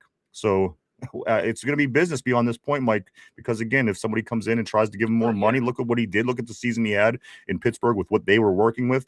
It's not out of the question for somebody to come along and, with a nice paycheck for him. But Omar Khan makes no question about it. Like, we are very interested in having him back. Yeah, and like I'm on record, I'd love to have him back too. Especially if you're going to bring back Aaron Rodgers, you need someone who can work from the check down. And Kenny G proved he can do that. Yeah. So, like, I'm not, break the bank for the guy, but you put a nice offer out there for him. I'd like to have him back at the right price. And then he's not someone you overspend for. The other offensive thing I do want to say, Mike, about the offense is this. I want to ask, under Mike McCarthy, how does the fullback position fare? Because some coaches, they really rely on fullbacks. Others don't have fullbacks at all. Mike, with Connor Hayward, with the personnel we have, what's the future of the fullback position with the Steelers underneath this new coaching staff? I think we might actually have a fullback on the roster. We might be going to get a fullback. And I think Meatwad might be in danger of not making the team because he's not your typical fullback. But I think that might make what Meatwad gives him value, is that he's not your typical fullback. He could do other things, and they have him involved in a lot of specialty things. The tush push, for example. There's times when you see him out on the field, you're like, okay, well, this is something that Connor Hayward's good at, and he ends up getting it done. Mike, does him not being a natural fullback? You know what, RB, you're right. I think we use a fullback, and Hayward is not a fullback. He's agreeing with you. Does him not being a fullback and having those other attributes, is that an advantage for him, or is the fact that he's not a natural fullback, does it work more against him? Which way do you think that goes? It might work against him, but things like with Hayward, you watch, he's sneaky athletic. He is sneaky athletic. You won't look at him. You don't think he would move the way he can move. I'm not a big Meatwad fan, but he can do Meatwad things that you kind of need a Meatwad on your team to do. Yeah, he does all those Meatwad things. Yeah, I don't know. I go back. Somber, I think it's right on the head, Mike. I think Somber says Connor's a Swiss Army knife. He's not going anywhere. Yeah, I think he's not a huge value, but he adds certain value that if you lose him, you don't have anymore. Yeah, if you can find someone in the draft that's better than him, go ahead and do it. So you swap him out with someone else. But there can be a role in the offense for him. He is valuable special teamer. He does things on the tush push okay. He can make plays in the field, and his contract is not breaking the bank. So right, he might find a way onto this team, especially if we don't go out and get another tight end. I think that's why Cam keeps going after all these extensions, and he needs to feed Connor. Probably. Let's get through some more messages, Mike, and we're going to hop to the defensive side of the ball. A lot to be said about what Omar Khan had said this morning at his presser heading into the combine. Of course, starting Thursday is the combine in Indianapolis. Guys, every year this time, the end of February, this is where we're at right now. Let me go to Christophist when he says this. He says, what we do in free agency will tell us what direction we are going. I agree. And you know what? We're only a couple weeks away, guys. March 11th does kick off free agency, and March 9th is the tampering period. So we're just literally a couple weeks away. As you remember, guys, there's only 28 days in this month, and we were on day 24. So just a few weeks off from that. Free agency is another big step along the way. Super excited about this. John says free agent wide receivers don't want to come to Pittsburgh because of the quarterback dink and dunk situation. Same reason GP walked. You're right. You're absolutely right. It's almost like a chicken or the egg situation with the Steelers right now. How are you going to get the receivers if you don't have a quarterback, and you're not going to be able to tell if your quarterback's any good because you have no receivers? So this cycle has to be broken at some point. Let's see. Tyrone says kind of hard when they throw your way 3 times a game with a quick slant or one deep. I think M Sparks. M Sparks was giving it to you a little bit, but I have no argument on that. I'm very excited about what JPJ is doing. Lindsay says, TJ and JPJ. And thank you, Tortilla. Tortilla says, screw the tweets and rumors. That's Peasy Jr. On the super chat. Thank you, Tortilla. As always, thank you, sir. Thank you. Let's do scoot up to Michael Park says Steelers use Washington like a left guard. Face screen smiling. Steel Loyal says he's 320. No shit, we do. Steel Loyal says, wouldn't you? Steelers freak John. John says Mike is correct. The quarterback situation is causing major problems. Why would a stud wide receiver want to come to Pittsburgh? Lindsay agrees. Lindsay agrees with John. Christopher says this. We played with DK Metcalf and the Smurfs for most of the season. Adam Thielen and MVS were you know what? And I don't even think they were that great of Band-Aids. They were just what was available. I wouldn't, if I'm building a team, I wouldn't take either one of those guys, certainly at this point in their career. Tyrone says, like he said on Instagram, no wide receiver can say they touch paint with me because you can't F with me. 24 the GOAT, pay him his money. I agree. And he needs, he'll get his money. I can't imagine in a million years that won't happen. Michael Park says, get him the ball more. Tortilla, wide receivers like smoothies. Paint, yes, of course. M. Sparks says this. Last I checked, catching was part of the job description for a defensive back. This ain't Pop Warner's. You know what? I don't disagree, only in a sense because I know that there's room for improvement, and I think he's going to be a great corner when it's all said and done. And again, those little things, Mike, that he has improved on so far, the tackling from where he started and the penalties being brought down. He only had five or six penalties this year on him, which is a huge improvement from before. So again, I agree with M. Sparkins in the sense that there's room for improvement, but I agree with Tyrone, Mike, that I think that he is the right piece. And if he continues to do the right things and improve in the right areas, he's going to be something really good here that we're going to love in Pittsburgh. Yeah, and even if he doesn't have like a ton of interceptions, as long as the receivers aren't catching the ball in his area and he's not committing penalties, I'll take that. If you can have someone who can eliminate one half of the field, that allows your defense That's to a big thing. A lot more. That's a big thing. That you don't have to worry about shading a safety over, or maybe having a linebacker go deeper in their zone or some shit to help him out. You just let him do what he needs to do and let him take away, one of the better receivers on the other team. And now you have everyone else focus on the other guys. He's a valuable piece, and we would be stupid to let him go. Somber says not too many options at quarterback until next year. You know what? It seems like it's been That's that what way. We said last year. We do this every year with this quarterback position, and just at some point we're going to have to make a move. I mean, we're going to go the next 10 years with being stuck in a situation that we're in. If we don't, something's got to give at some point. But you're not wrong, Somber. Michael Park says get him the ball more. Lindsay says we need two wide receivers, in my opinion. I certainly agree with you. As I said to Mike earlier in the show, we're dumping mega money into the defense. And meanwhile, we played with one wide receiver. We played with a 43-year-old quarterback. The third string running back won the team MVP. And the offensive line is filled with a bunch of guys that maybe shouldn't be in there just at this point. Let's just go with that. The right guard, I think that he certainly got accelerated, which again, I think he's doing well for the position he was given. Broderick Jones, of course, being a problem.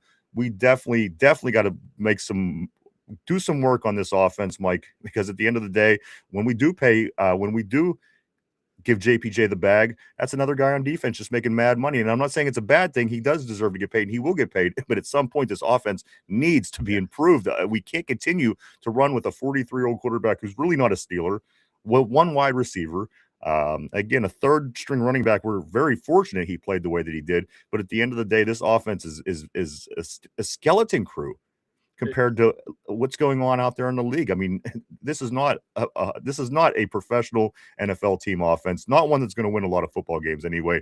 I think we're kind of lucky to hit that 10-7 mark with everything that we didn't have going on with our offense, Mike. Yeah, like if you can get, you have DK Metcalf coming back, if you can get like a Alec Pierce, Romeo Dobbs in free agency, draft someone like in the second round, like who I'm real high on, it's Omar Cooper Jr. out of Indiana. Then you have bring back Calvin Austin. He all of a sudden slots into your fourth receiver spot where he needs to be. Then you can still keep Roman Wilson and Ben Skoranek. There's your wide receiver room. You actually on paper have a legit NFL receiving room to where you can now, spread the ball around, and now you have two big targets at tight end, and look, you have a running back who can catch the ball out of the backfield too. Then you also have another running back who can run the ball down your throat. All of a sudden, you have a competent offense. That's I just couldn't agree more. the 43-year-old quarterback can get the ball out. Steel Loyal says locking down receivers is the main thing defensive backs care about. Interceptions come and go. Max Sparks says this. Max Sparks says agree, but if you can't catch, you ain't playing for my team. That's fair. Steelers Freak said this. Lindsay, agree. Draft 2 wide receivers. Those guys can't catch, so those 2 guys can't bitch so much. Also, Steel Loyal says then you better go be a Browns fan because JPJ is getting extended. I do agree. He will. I can't imagine that he won't. Tortilla says, who's on your team? Let's scoot up a little bit. M Sparks says, they're just kind of joshing back and forth a little bit here. I'm going to go up to Ty. Ty says, please, long as he locks up his man, he's guarding with him. He's guarding. I'm fine with it. Followed up by this. Tortilla also says, in a time we could use as many lockdown DBs as possible. Why let our only one go? And that's the thing. I don't want him to go anywhere. And listen, M Sparks makes a point. You would like to see this cornerback have more hands on the ball, be able to make more interceptions. The fact of the matter is, if he could come in and be what Ike Taylor was, and eventually progress, Mike, 2 interceptions a year maybe this season, and maybe moving forward, just continue to see an improvement. Maybe the year after that, 3, 4 interceptions. And I don't say that, I don't think you could say that it's a bust. It's certainly not a bust or a lack of success, Mike. It's just is what it is. And if you build your defensive backfield right, that should be okay, because again, you might get somebody on the other side who could intercept a bunch of balls. So again, I think that there's no reason to think that he's not getting his extension. I couldn't imagine Joey Porter not being here 2 years from now, Mike. Same here. Like, if he's not getting a lot of interceptions, but like you said, if the other cornerbacks 2 and 3 and safeties 1 and 2 are getting all the interceptions, I'm fine with that. Yeah. And if he's not giving up a lot of yardage on that side, that's fine. Because you got to remember, Ike Taylor was a Super Bowl winning cornerback, Mike. The guy didn't catch the football. I think we all could agree on that. But the guy did win a Super Bowl, and he was the starting cornerback, so it was good enough. And he shut down a lot of the receivers that Darrelle Revis shut down. Yeah. What was one thing that Ike Taylor didn't have that Revis had? Interceptions. Yep.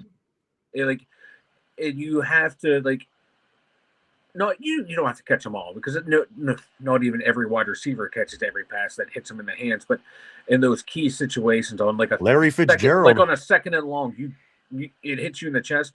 Yeah. You got to get that flip the field. 3rd down, if you drop a 3rd down interception, oh, well, they're going to punt. I don't give a fuck. But it's like in the scoring situation, that really matters of when those dropped interceptions happen. Michael Park says draft running back Jay Love. Tyrone, as I look at it, got to be talked as good as I look at it. Got to be good to be talked about. Let me scoot up a little bit more here too. Steel Loyal safeties are the DBs we want with good hands. 8 out of 10 times the safety is the one making the interception. They're usually the ones facing the quarterback and looking at the backfield and seeing the ball come down the field. It's you know what, you're 100% right. Safety's got to have good hands back there. Let's go to M Sparks. Like I said, if you can't catch, go Greyhound. Steel Loyal says then you better go because JPJ is staying. Michael Parks says quarterback is a point guard. You're right. That's why I always say, listen, Michael, when I always make the point saying, and listen, Lindsay, before you kill me, you do have the outside linebacker on defense making what a lot of quarterbacks, successful starting quarterbacks, are making when it comes to money. And the reason those guys are making that money is because they influence the game in such a way that it's possible to do what you want to do as a team without that guy. And for that reason, that player makes top dollar. And for TJ to be getting 7 sacks, and again, don't kill me, Lindsay, I'm just trying to prove a point. To have TJ put up 7 sacks last year, opposed to the guy that could be Patrick Mahomes, Josh Allen, anybody that has that guy, their quarterback, that's where a majority of your money should be, in my opinion, Mike, because he is the point guard. He is the leader. He is the brains. That is his team. And if that quarterback is getting that money, I'm okay with it. But if your outside linebacker on the other side of the ball gets you 7 sacks, I think that that's a problem. Like, I think that that's a problem. I'm not boycotting. I'm not against TJ. I'm just saying that the quarterback is the most important position in all of football. And look where we are quarterback wise. Look where our money's being spent. Again, I'm not taking this segment to badmouth TJ. I'm just saying, where's the money at? 7 sacks, hasn't won a playoff game. Our quarterback situation is shit.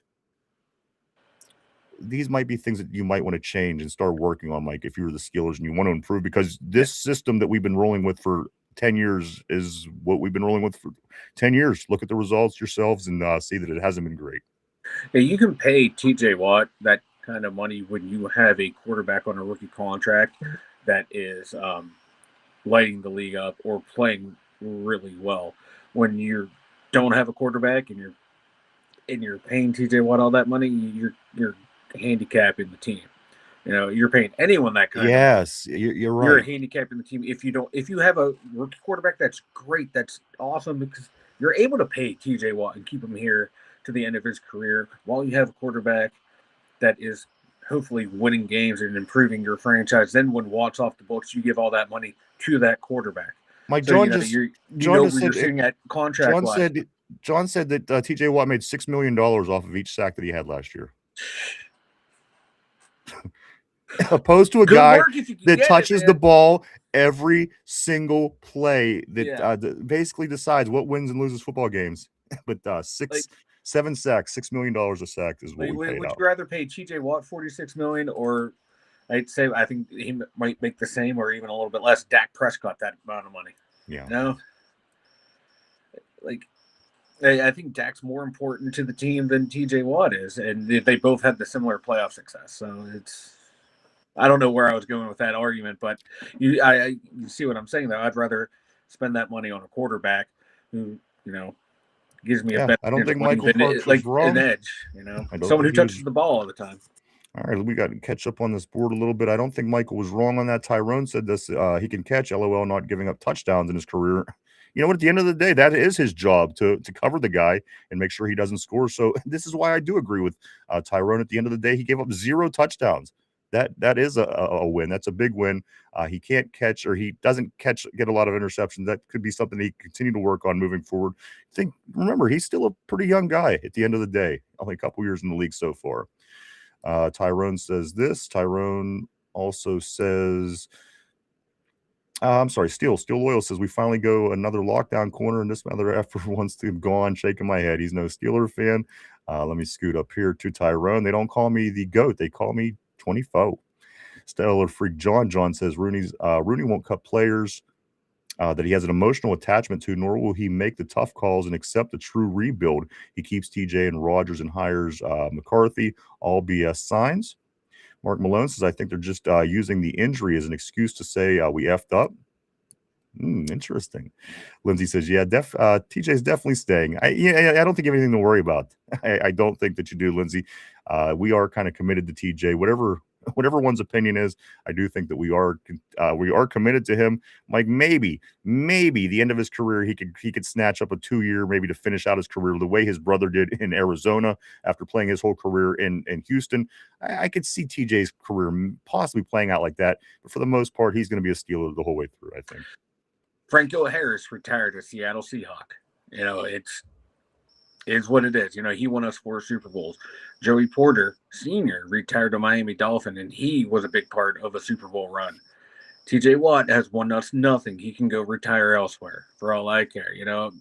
I want to see playoff success, and this current group of guys have it. Like some of these great players. What was the old saying about people like Bell and AB and Marquise Pouncey? The no ring mafia. You can roll in TJ Watt, Cam Hayward into that. Damn good Steelers while they're here, but guys who haven't won anything, go retire elsewhere. I want to win championships. I don't care if my favorite player plays here all the time or not. I can hate a player. They win me a championship. I'd rather have that than love a player and not win a championship. Tyrone says TJ for life. Also, he says JPJ for life. Let me scoot up a little too. Steeler freak John. John says I think the Steelers will offer Jones the backup swing tackle spot, but some other ream will take him, thinking they can fix him. He is gone. Michael Park says all can go reset. Kenneth Jones, my man, always great seeing Kenneth on the terrible board. He says Jones will have still has bad technique and processes slow. That's what I'm saying. We're 4 years into this experiment. I just don't know if he's gonna get it, and if he isn't, maybe we should consider not wasting our time anymore. Excuse me. Tyrone says loan at 21. Omar Cooper second round. Mark Malone, Cook, Warsh, Herbig, JPJ. Washington. PK, okay, I think that's what we were talking. We were kind of hinting at players, Mike, who I think Omar Khan is interested in keeping around. It ended up being Patrick Queen. I did give that information up. Tyrone says Patrick Queen's a bomb, still loyal. Yeah, trade Dairy Queen. He says Tyrone says JPJ will be the highest paid DB in the game. Loyal. Patrick Princess. Patrick Princess is what Steel Loyal is saying. Tyrone says I really want to meet him at training camp. You can. Just be assertive. Take Derpy with you. Derpy was up there meeting people and shaking hands, and that's when it all started going downhill. I'm going to be honest with you. When Derpy was up there touching our guys. That's why he touched Jalen Warren, and Warren had that breakout year. But why would you subject Tyrone to Derpy? Jen, always great seeing our Jen on the terrible board. Jen. She says, "Hi guys, miss checking in, miss you. We miss you too, Jen. We all got your message. We just don't know what to say in response. I mean, we all feel terrible. We hope things start getting better for you, Jen. We miss you too." Steel Loyal says we're getting a pick with JPJ at Latrobe. Tyrone, dude, that'd be awesome. You could do it. You could get out there and get it. Just you got to really be assertive and be pushy. That seems to be the technique, but not too pushy, because then they want to throw you out. But it's possible. I think you could. I think it would be awesome. It'd be great for the show. Put your picture up on the board and everything else. Let's get to Steel Loyal. We getting that picture, JPJ at Latrobe. Tyrone. Also, Somber says maybe start drafting known quantities instead of taking chances on raw talent. Seems simple, right? LOL. Tyrone says JPJ, TJ, J-Ram, and Warren. That gives me an opportunity, Mike, to talk a little bit about J-Ram. I was reading some rumors saying that it's a possibility the Cowboys could be interested in pickpocketing Jalen Ramsey for us. Omar Khan, Mike, he says this. He says this morning while talking, Omar hints he'll stick with the Steelers, talking about J-Ram, saying that the new coaching staff is excited to work with him. So whatever that means, if somebody wants to come along and give more money, that is what it is. But Omar did acknowledge him and say that they are excited. The coaching staff, the defensive coordinator, defensive coaching staff, all excited to work with Jalen Ramsey. Yeah, I have no problem with him sticking around because he's still under contract for a while.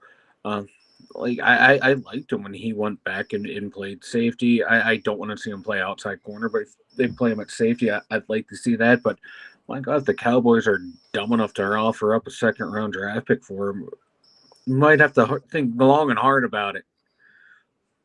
Absolutely. Speaking of second-round draft picks, Mike, just jumping back to the offense for 1 second, we did talk a little bit about the Jalen Waddle momentum that was building last week. I'm reading, as was said on the board, they're looking for a second-round pick, Mike, possibly 53rd overall. That would be from us, or 53rd, Jalen Waddle. How deep are you willing to go to bring in a Jalen Waddle at this point, Mike? If it's the second-round pick, I'd do it, and then you take if he's there, the guard from Ohio State in your first round, you solve two problems right off the bat with your first two picks. I would do it in a heartbeat if it was only a second-round pick for Jalen Waddle. That's what I'm thinking, right? Like the other day when it was multiple first and some other picks, I was like, fuck no, a second-round pick, I would do it because you'd have two. Your second-round pick last year you got for DK Metcalf. Second-round pick this year for Jalen Waddle. I'm okay with that right there. And then you still have enough draft capital with your first-round pick, and you have all the thirds and hopefully a couple fourths and fifths from comp picks. If you want to trade back up into the second round, you can trade back up into the second round and get someone. So that would be like, something if that would actually manifest and happen, I would love that if things fell away for the Steelers that way. I'd be doing fucking cartwheels. Steel Loyal says definitely got to meet Jalen Ramsey. Tyrone says, dude, if I got to pick with JPJ, I don't even know what I'd do. For real, I hope the only reason I'm going, not gonna lie, is see the team too. Yeah, you know what? You might get it, man. You might get it. Like I said, get it in your head and kind of put a game plan together. That way, when you're there, you can be, more assertive. Because there's a lot of people. Find out where the groups are. Find out where you're signing autographs, and you can make it happen. Let's go to Lindsay. I need something signed by TJ. With the smiley face. I don't know what that means with the smiley face at the end, but right? we can only speculate. Right? What does she want signed? Tyrone says, talk that talk, Mike, 100%. Steel Loyal says he's cleaned up everything. M Sparks mentioned, bro has no ball knowledge. M Sparks says, word up, fellas. Guys kind of going at it on the board a little bit. Let's go to Somber. Somber says, this con also made it sound like Roman isn't going anywhere. Yes, he sure did. He did say that about, I'm going to, you know what? I don't even think I wrote that down as a matter of fact, but you're right, Somber. He did say that.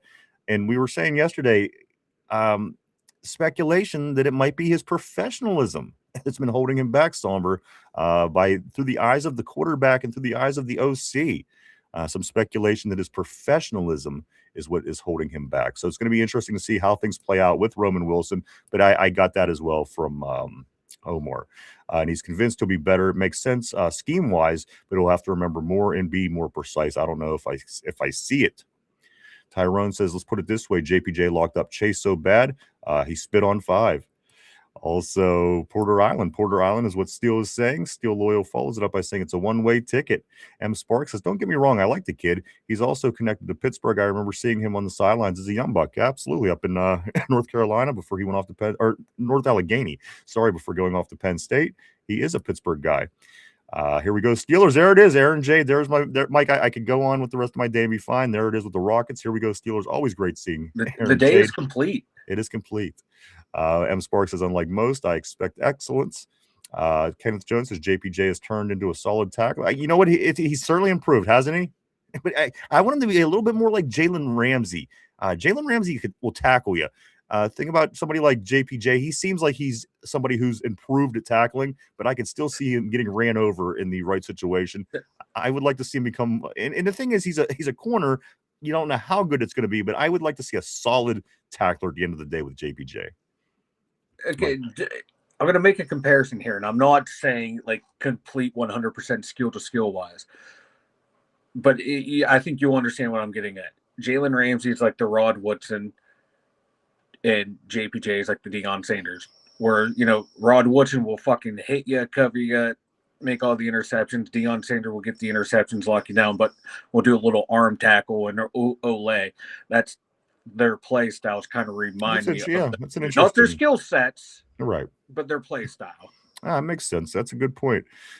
He's excellent. Number 24. That's what Tyrone is saying. Steel Loyal says Patrick Graham better have some sort of some of Michael Jordan's secret stuff from Space Jam.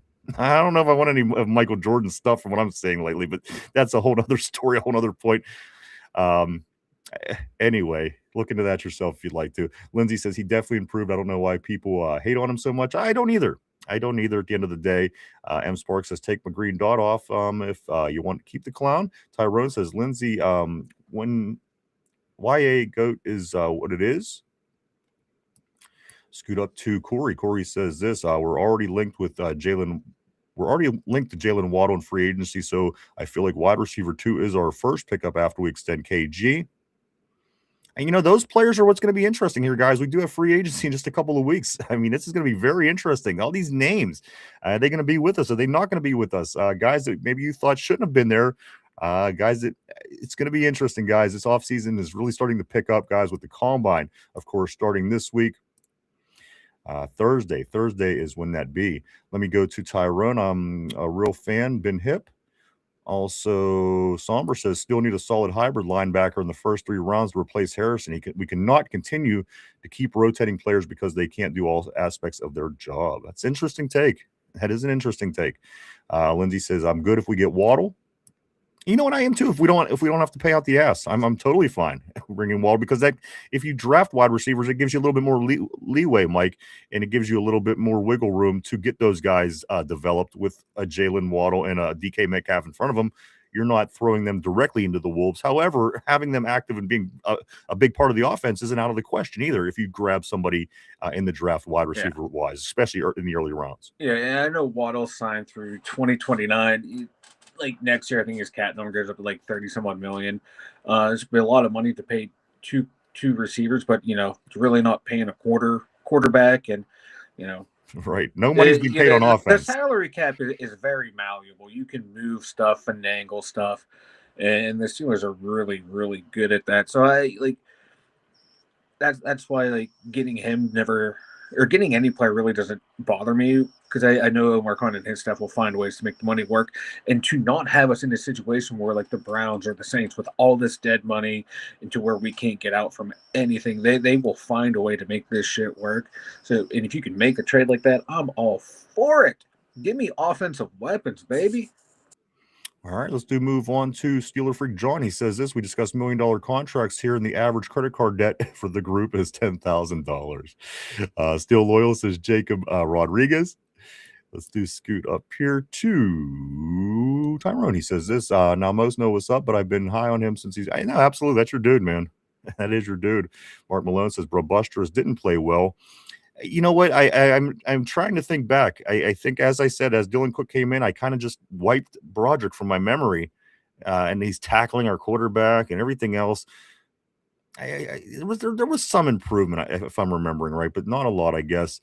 Mark Malone says he just started. Steel Loyal says never used a credit card. Fortunately, that's a smart move on your behalf, Steel.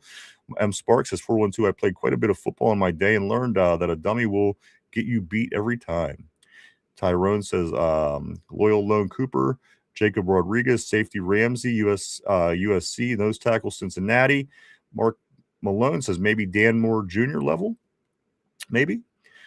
Steel Loyal says if Cooper is gone, Malachi Fields. Somber says less than 5,000 credit card debt. That's pretty awesome, man. Keep it low, guys.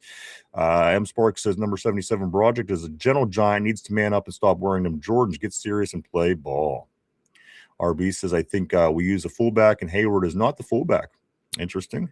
Somber, of course, going back to Connor Hayward. Somber says Connor is a Swiss Army knife. He's not going anywhere. Let me go up a little bit here to Mark Malone. He says, I think we line up in 11 way more this year. Steeler Freak John, I read the new blocking scheme doesn't fit. Caleb Johnson, Kenny G returning for another rookie running back is needed. Tyrone says, glad to be back with the guys. Absolutely, man. Glad to have you back. Glad to see you're feeling better, sir. Mark Malone says the fullback is an afterthought. The fullback is an afterthought. Steel Loyal, A-Rod likes Connor too.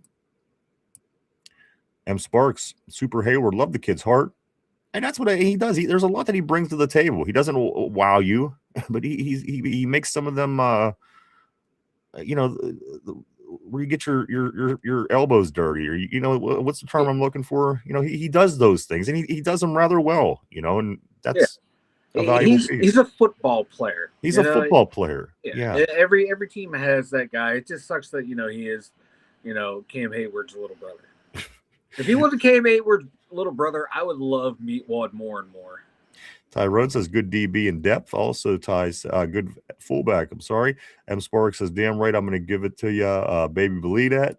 Show. Also, Tyrone says when you look up half a field helps. When you lock up half a field helps the defense a lot to get the defensive line pressure. Absolutely, it all plays together. It all plays together. And this is what I'm talking about. We need to learn to win. There's a lot of things that we don't do well that need to improve, and stuff like this is what I'm talking about. We need to learn to win, and sometimes Aaron being the Band-Aid, he gets you out of situations that maybe you got to learn that you don't want to get in these situations, and Aaron will bail you out because, again, he knows his shit. He knows his shit on the field. Say what you want at 42 years old. M Sparks, also another Ike Taylor perfect number for JPJ. Mark Malone, remember 1984 to 2004? M Sparks, Ike locked him down, but he couldn't catch either. LOL. Tortilla, M Sparks choosing to go down with the ship. Lindsay every year with the wide receivers too. Let's go right here to Somber. We need 4 wide receivers. LOL. Tyrone, like that. Somber. Mark Malone. It's going to be night and different. No Tomlin. Know that Tomlin is gone. No, now that Tomlin is gone, I think is what he's saying. Tyrone says West Coast spread right. John Steeler Freak says the Seahawks can pressure with 4, and their DBs can hang with a group of good wide receivers on their own. What is the Steeler? That is what the Steelers better become, is what John is saying, Mike. Let me talk a little bit about one more person, and I'm going to stay on the board and keep it there pretty much for the rest of the way. Mike, I'm going to talk about, just because we are talking a little defense here, this was said about Nick Herbig. Of course, a lot of people, there's speculation that if we're going to bring somebody in of significance, some player of relevance through a trade via something, Mike, a lot of speculation. I don't think Steeler fans bought into it, but there's been a lot of people saying, hey, if you want this guy, you got to throw Nick Herbig in there. You want this guy, you have a little bit of depth at that linebacker position, that rusher position, throw Herbig. This was said by Omar Khan, Mike, at the presser this morning for the Combine. He says this, quote, I like to have Nick on the field. Steelers aim to carve out a larger role for Nick Herbig moving forward. That doesn't sound to me, Mike, like they're packaging him up with anything to try to bring in another piece. Nick Herbig, I think, is a big part of this team, certainly with TJ getting up there in age. He's not young anymore. I think it's vital to have somebody like Nick Herbig, and I think he fits that role perfectly. He's productive. He makes big plays. He's got a set of wheels on him. I don't think he goes anywhere, Mike. He's another player that's continuing to be young. Someone young and fast. And that's what you want from your linebacking core. Someone young and fast and who's not afraid to hit, who can make splash plays. This guy's not going anywhere. Why all the talking heads across all of football media saying, "Oh yeah, their Steelers are going to get rid of him"? Let the Steelers use him to go get that 3rd string quarterback from Philadelphia to back you up. That's retarded. Yeah, like this guy, like you take a look at our edge rushers, they all get nicked up and banged up. They miss a game here or there. They miss stretches like 3 or 4 games at a time. We need him, and he's also one of those guys who gets banged up and missed. So like, Mike, that's a great point. Between our 2 outside rushers, they miss a lot of time. Why would you want to lose the guy that keeps things afloat when TJ gets a bad shot, or when Alex Highsmith gets his 45th groin injury? Right. I think that's like you're not going to let that guy go. And and with Herbert too, he can play inside and outside depending on the formation and the downs and distance and shit like that. So he's a valuable piece to use on that defense. You can line him up in different spots. He's not just going to be coming off that edge. So yeah, like the more Nick Herbert, the better. And anyone saying the Steelers would trade him, you literally do not know what you're talking about. Like, he is a vital part of this team, and like in the future too, he's going to be the guy once Watt retires or Highsmith, contract runs out. He's going to be the next man up, full-time starter, or he might even replace one of those guys as a full-time starter. He's not going anywhere. Somber says 2 in free agency and 2 in the draft, 1 in free agency and 3 in the draft. Whatever they need to do to fill up that room, get shit done. Mark Malone says 11 personnel, middle of the field usage, middle of the field. That's gonna be interesting to see how the middle of the field is played this year under the new staff. John says, I assume so. That is an issue for Caleb Johnson. Somber says Omar kept repeating, we have a lot of cap space. We have a lot of cap space. He sure did. So they better figure it out. Again, this is another part of why this offseason is going to be eventful. Very, very, very eventful offseason, to say the least. I mean, we will be able to tell the fruits of the success once they start playing. But as of right now, we just know there's going to be a lot of things that happen, Mike, certainly over these next 2 months. I mean, with free agency coming in just a couple of weeks, then after that, we have the draft coming here to Pittsburgh at little less than 2 months, like 2 months from yesterday. So there's going to be a lot of things, a lot of changes to this team over the next 2 months, a lot of additions, some subtractions, things that are going to answer a lot of questions moving forward, whether we like it, whether we don't like it. It's all coming, guys. This is Steeler off season, and we're smack dab in the middle of it. We do have the Combine starting on Thursday, going through the weekend. Coach Omar Khan with his combine presser this morning around 10 o'clock. Gave a lot of the answers that we did talk about throughout the course of the show. But let's continue on the board, Mike. I don't want to forget anybody today. They kicking ass on the terrible board and just trying to keep up. Let's go to Tortilla. He says interceptions are overrated. Diggs just got cut. Somber says this. I don't know. We'll see with KJ. McCarthy seems to like him. I'm not. If not, I guess Dowdle is it. Cody, he says, yo, what's up, dude? Always great seeing Cody, my man. What's going on, brother? Always great seeing Cody. Hope things are going good for you, sir. Tyrone says, I'd like, where did Tyrone go? I'd like more picks. Sure, he don't let up more yards. I'm cool with that. Cody says this, DK Metcalf and Joey Porter let the ball hit them in the chest.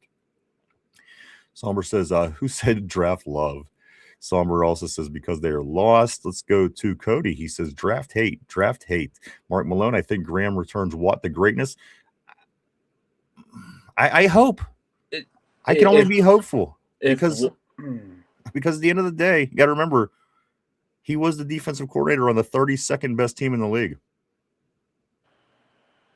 I hope things go a little better than they look for me personally. I mean, I've heard the pros, I heard the cons of Patrick Graham, but again, at the end of the day, his defense was the defense on the 32nd best team in the league last year. And for anybody that don't know, that is the worst team in the league. Like, is Graham gonna unlock TJ Watt's quickness that has disappeared from his game? Like, that was his biggest strength, and he no longer has that.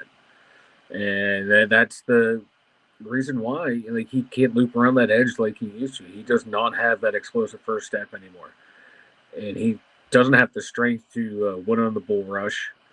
And his pass rushing repertoire is not really extensive. So hopefully they can scheme ways for him to get to the quarterback. If not, man, this is a lot of wasted money. I hope he rebounds, but until he can get that step back, it's going to look what we saw from TJ last year is what we're going to see going forward. Sommer said, yes, Carnell hates. Cody says Ryan is dead. Mark Malone says, no more Tomlin Albatross. Steeler Freak John says a running back might be a realistic draft pick. I'm not sure what round, however. Let's do scoot up here. Somber for sure. Running back from the fourth on. I could see definitely not top 10 overall. Somber says, I'm sorry, Mark Malone says at least last year, he only counted half of what the quarterbacks made. TJ, there it is. At $6 million per sack is what we paid him last year. That is a cost. I got to be honest with you. That I forget who was it against where he basically picked him up and slammed him like a rag doll in the end zone. I think it ended up being a safety. Which quarterback was that? Caleb Williams. If he did that 6 times, all right, maybe. But come on, $6 million a sack is what we're paying for right now. We all want to see that get better. I think TJ will be fine, is what Lindsay's saying. M. Sparks says that Cody hands catching is key. Butterfingers doesn't help me either. Mark Malone, a little less than half of Mahomes' money. Still loyal says CJ IU is coaching. CJ IU, that's right, is coaching TJ now, so we shall see. You know what? In all the differences, the improvements that we wanted to see over the years, we're going to see. These questions are going to be answered now because we are under a totally different coaching staff and different schemes, personnels, and whatnot. We're gonna learn. We're gonna learn about this football team. Were these problems that just been being drug along, or was these coaching staff problems? A lot of people are going to blame Coach T. A lot of people are going to blame this. So a lot of questions are going to be answered this year, guys, in regards to those kind of things. So it's going to be very interesting. I agree, still loyal to see how TJ performs moving forward, just as anybody else on the team is. Tyrone says Cody hush. Mark Malone, TJ only counted for $23.3 million last year. LOL. John says TJ will help with the 10-7 record, so Rooney will keep him. Mark Malone says half of Mahomes' money. Still loyal says CJIU had them Texas Tech linebackers from me. Yeah, no, you're right. Texas Tech, who can be disappointed in how they played last year. TJ Dak bum is what Tyrone is saying. Bingo for the money. Wheezy Watt should be falling backwards into 7 sacks by chance. For that kind of money, it's a lot of money.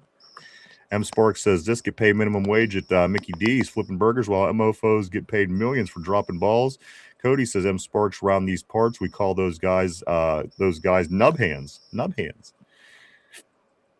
Tyrone says he's only 25. M Sparks says we call him alligator mitts. He's just getting started, is what Tyrone is saying in his argument back. Cody says we need a quarterback that can throw over someone in a wide receiver with extra gear that can actually catch a ball when it matters, maybe make some plays. I'd love to see a playmaker really come along at that wide receiver position, Mike.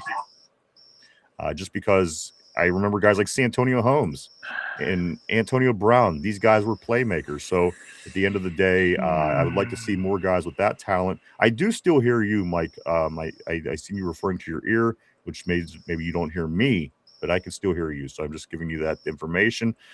M Sparks says JPJ ain't going nowhere, but I would like to see him get proper coaching.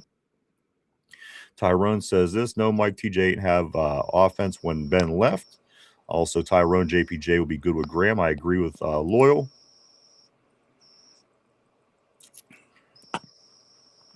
Let me go to, where am I at? Somewhere right around here. I'm going to go right here. Cody says this. Aaron Rodgers underthrew DK last year by like 10 yards, but even if the ball got there, DK wouldn't have caught it. M Sparks, Cody cooking with the facts today. Cody cooking with the facts. There you go. Chef Salad says, I'm saying we could trade down, get picks for next year, get offensive linemen, defensive linemen, DBs in the first, then trade up, get 2 wide receivers in the second. Mike, can you hear me? All right, Mike must still be working on his end there. I'm not sure what the problem is. Cody, the year went to shit when Washington got injured. Steel Loyal says DK about to have 1,100 yards this season. That'd be something if he could. If he would. Y'all watch Steel Loyal's what Steel Loyal is saying. Tyrone says DK will be better with the West Coast offense. Somber says Cowboys can have him. Unpopular opinion, but I don't care. I think it's going back to Jalen Ramsey. That's who he's referring to. Lindsay says, I like Ramsey. M Sparks says two types of fans, player fans and team fans. Tyrone, JPJ, J-Ram run it back. Loyal. Steel Loyal says Ramsey at the big nickel is so intriguing to me. Absolutely. At the end of the day, people say he's not the Jalen Ramsey that he was, but at the end of the day, he's doing things in the defensive backfield that our DBs weren't doing.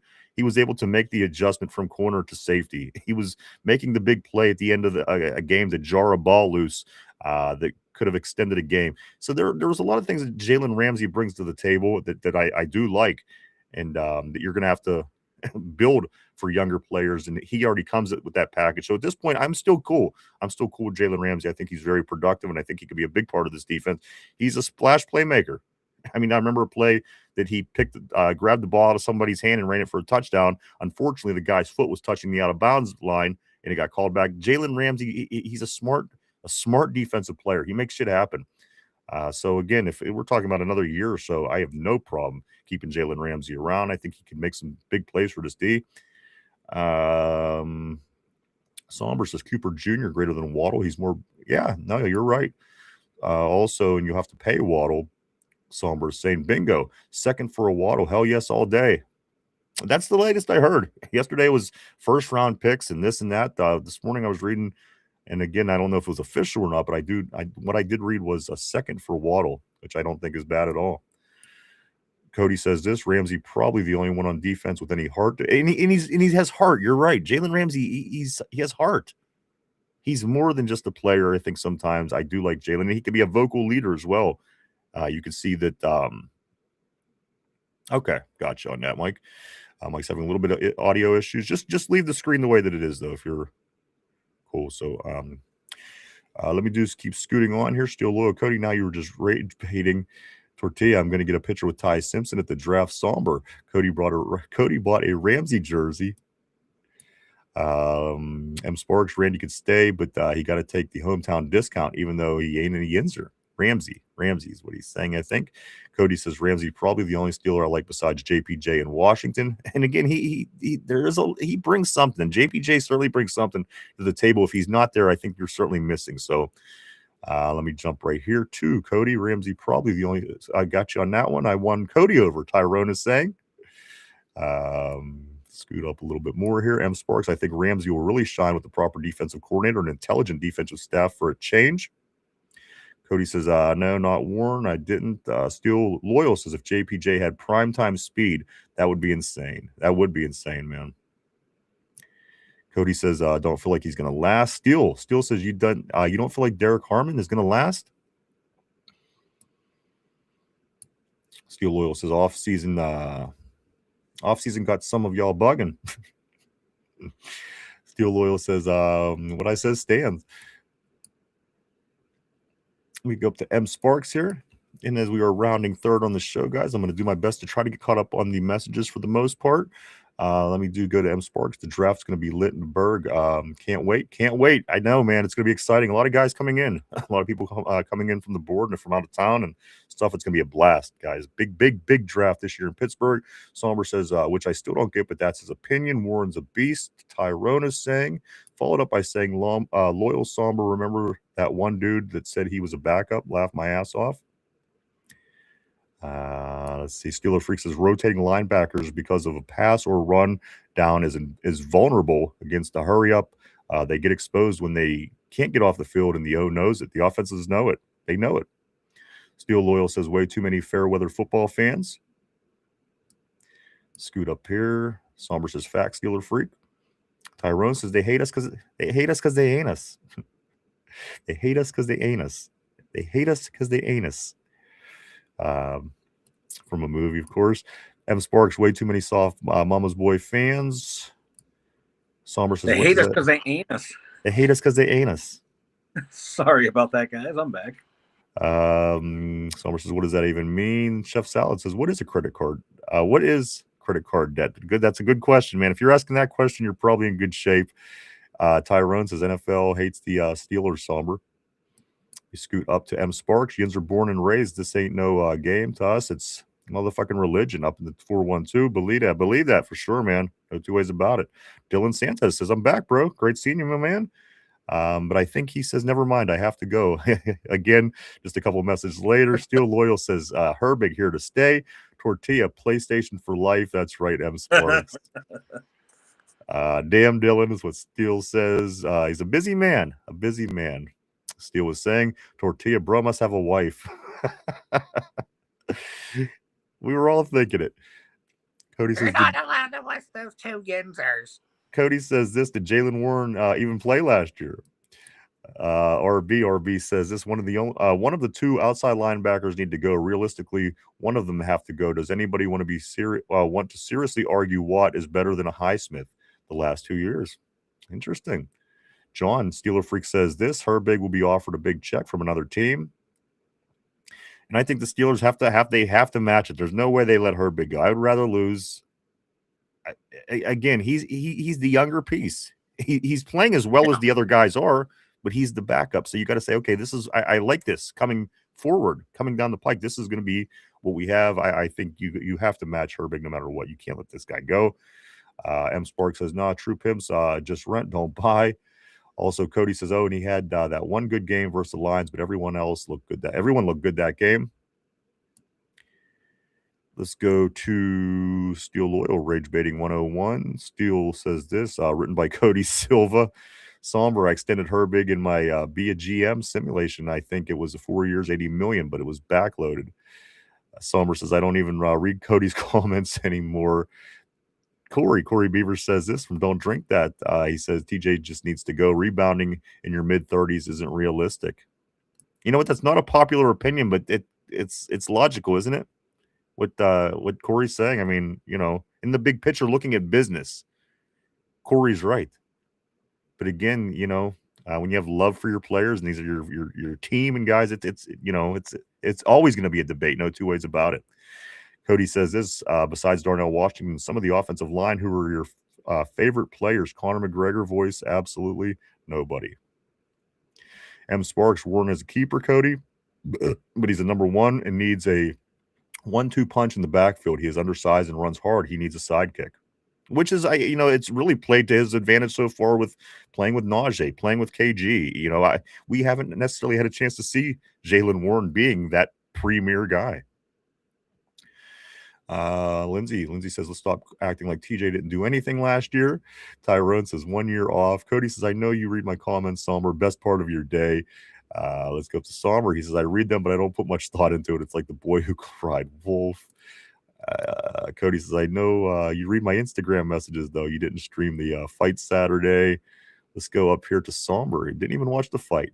Steeler freak John. John says, this DK can't catch. I seen better hands on Shriner Kids. Comment for Mike. I don't know what the correlation is between Mike and Shriner Kids, but I find it funny already.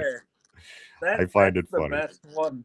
That is fucking phenomenal. Goddamn, the damn Shriner Kids catch strays here all the time.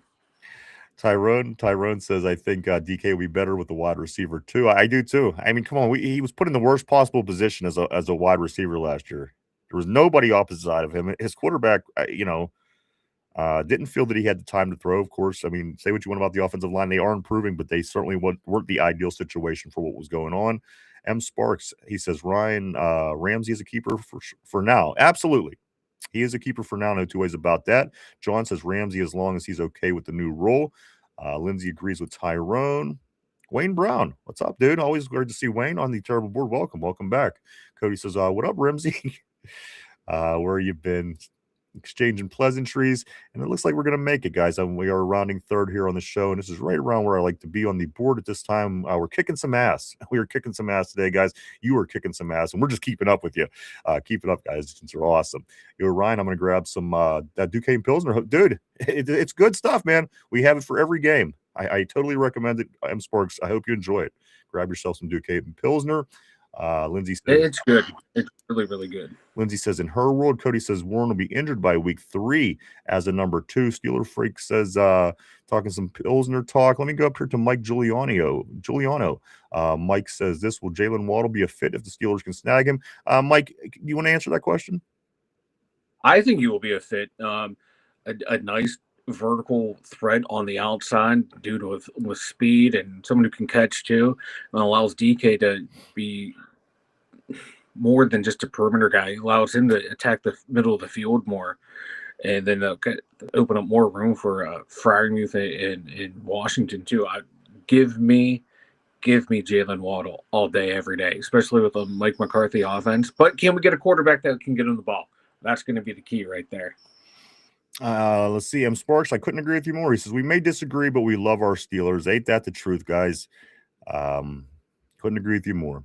Chef Salad said Warren also had a 40-yard. Yeah, he did. I mean, the guy's a little beast. Don't get me wrong, but we just never seen him in that capacity to where he is the breadwinner, the load carrier, if you will.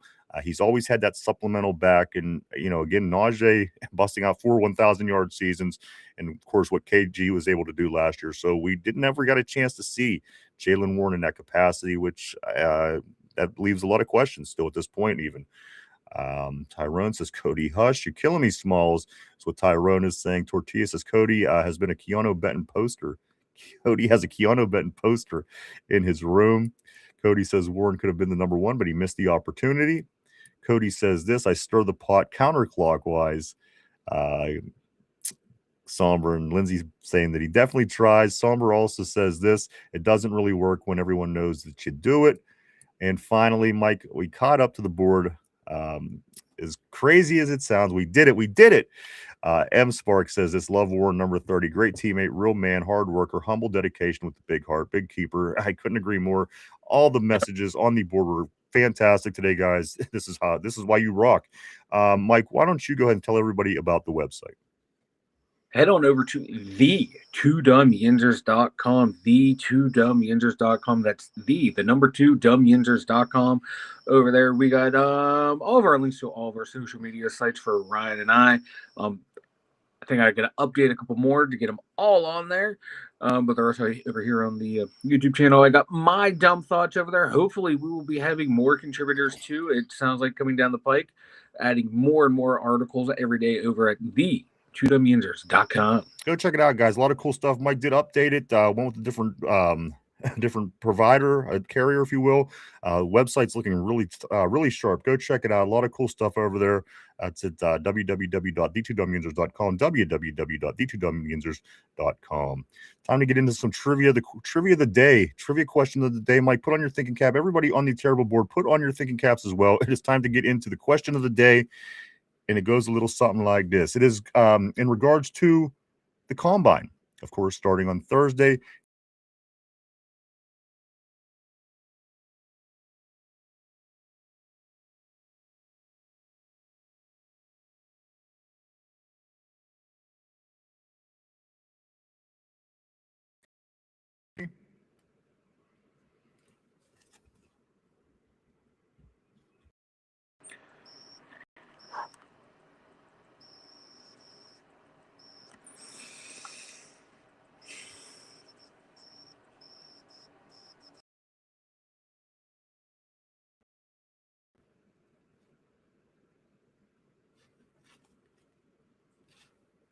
You hear Mike. You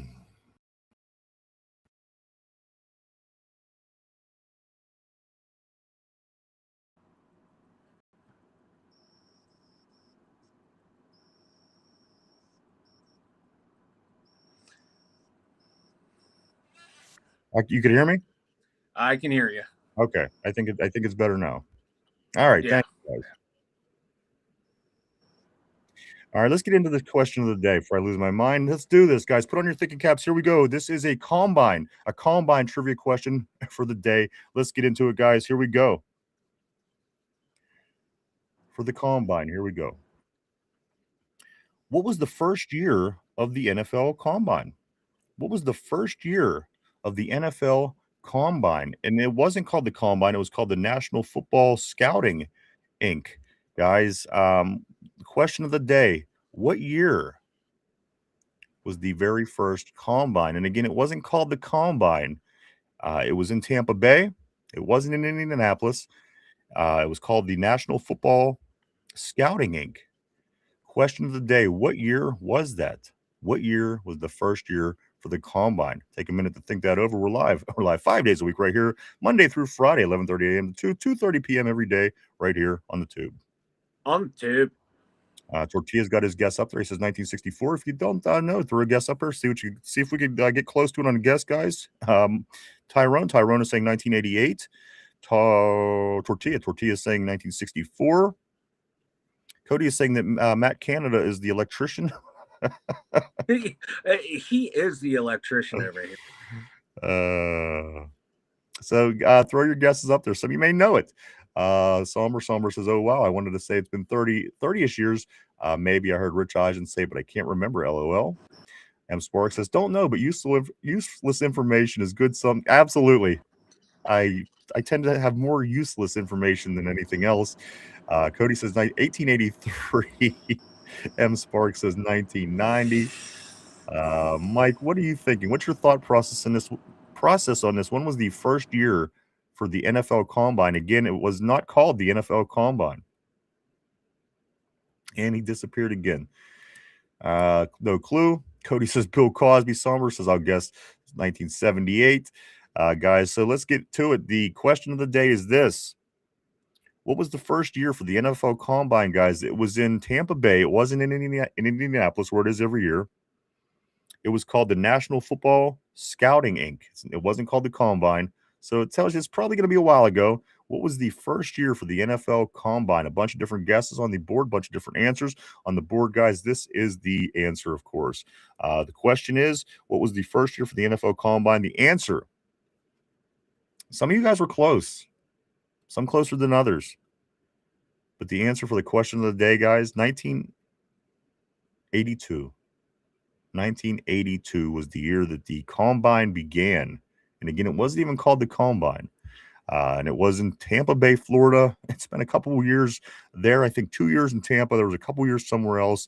Then it eventually made its way to Indianapolis, and that's where it's been ever since, guys. But the answer to the question, 1982 was the first year of the Combine. I'm not sure what's going on with Mike. It seems that there seems to be an issue, whatever it is. I'm not sure. But I'm going to continue forward, guys. I do want to say these few things before we do get ready to start wrapping it up, though, as we are at about that time on the show. Damn, Cody was close. He was only 6 off. 1982. Wow. Sparks says, still loyal. Somber was close. Somber also says, I was in the general realm. I'll take it. Cody almost got it. Cody was about 100 years off, though. If he was in the right century, he would have been very close. Guys, but I do want to say these few things before we do get ready to start wrapping things up for the day. I do want to say this, as mentioned by M Sparks earlier on the board. Don't forget, if you are going to go out and get yourself something to get your drink on, maybe you're getting ready to watch some Pirates as they are in spring training, or even the Penguins, who's also coming back, guys, on Thursday. They'll be hosting the Devils on Thursday, coming back from their big break. Do stop by and get yourself some Duquesne Pilsner. It's available at Giant Eagle in 6-packs and 12-packs. And you could also get your cases at any distributor.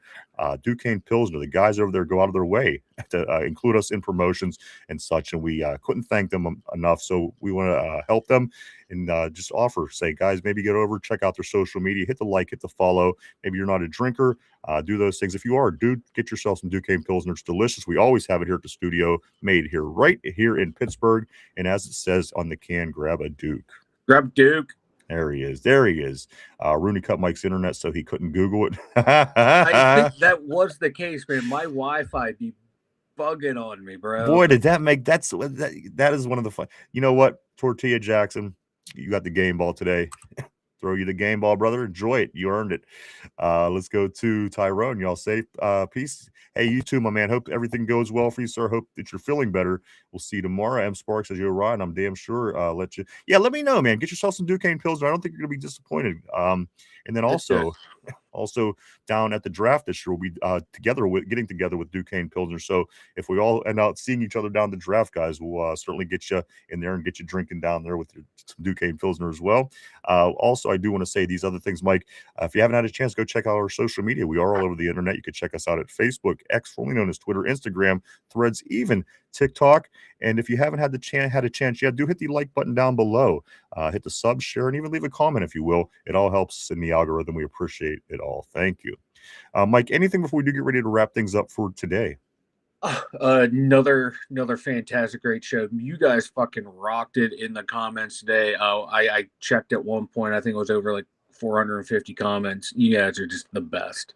Like I always say, this is the true home of the real fans in Pittsburgh, man. You guys are just the absolute best. Yeah, for sure. Give yourself a pat on the back, everybody. You know what? I don't want to take away from giving Tortilla the game ball, but I maybe we'll give everybody else or the mini footballs when we were kids. They had the real size footballs and then the mini footballs. Just because I awarded Tortilla the game ball, let's make sure everybody else gets footballs as well, guys. Give yourself a pat on the back. Killer show today, killer board today. You guys always rock our world, baby. We could only hope to be able to do it back. Just give you a fraction back of what it is you do for us, guys. Plenty of Tortilla says we got balls to go around. We have enough balls to go around, is what Tortilla is saying. I couldn't agree more. Let me grab a couple more of these, Mike, and we are going to get ready to wrap things up. Tortilla says, Lindsay says, thank you. We got a link up. Also, absolutely, man, for sure, Ty. It's in the plans. Tortilla, funny as fuck for that comment yesterday. You say, was it you say JPJ 3 times and Tortilla and I'm sorry, Tyrone appears. I thought that was hilarious. I was thinking about it hours after the show was over. Cody says, I missed half the show. You're gonna have to go for it. Hey, let's do it. Let's throw another hour or two on. But guys, I do want to say thank you so much for coming and hanging out today. Thanks for checking us out. We certainly appreciate each and every one of you. We truly, honestly do. We wouldn't do it without you guys. Thank you so much. I want to say thank you to everybody on the board. You guys always make it interesting on the show, guys. You are the bloodline of this show, and I always say it. I always mean it. The lifeblood of the show. Guys, thank you so much for what it is that you do. And everybody at home, if you're just listening, watching, maybe you're at the gym, maybe you're at the store, maybe you're at work, wherever you may be, thank you too, guys. We want to thank everybody. It's all possible because of you, and we appreciate every last ounce of it, guys. Thank you so much. Mike, anything, last thoughts for today as we wrap up Tuesday? Oh, no, man. Thank you all for coming in, man. Like Ryan said, you guys are the best. This is why we keep doing it. This is why I keep coming back. You guys are the best. Absolutely. A couple days away, guys. Thursday, the combine starts. We'll be back tomorrow at our regular time to talk about that and much, much more. Heading into hump day tomorrow, Mike. And then again, Thursday, the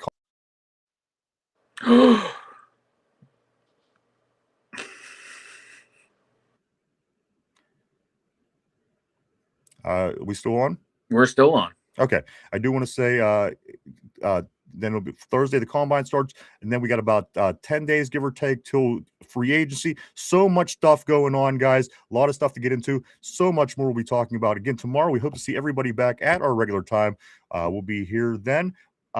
For Derpy, for Finch, I think we're going to see a little bit of both of those guys. And also, we're going to be adding, we got a lot of other cool information that will be rolling out as the week goes along. So we'll see everybody back tomorrow for the Hump Day installment of the show. Can't wait for free agency either, Lindsay. This is exciting. See what we're going to have, what we're going to bring in, what we're going to lose. So much to go over. So we'll see everybody back tomorrow to get ready for the combine, which will be on Thursday. We hope everybody has a great day. Stay safe. For Finch, Derpy, myself, Mike, the two Dum Yinzers, have a great Tuesday, and we'll see you tomorrow. Bye-bye.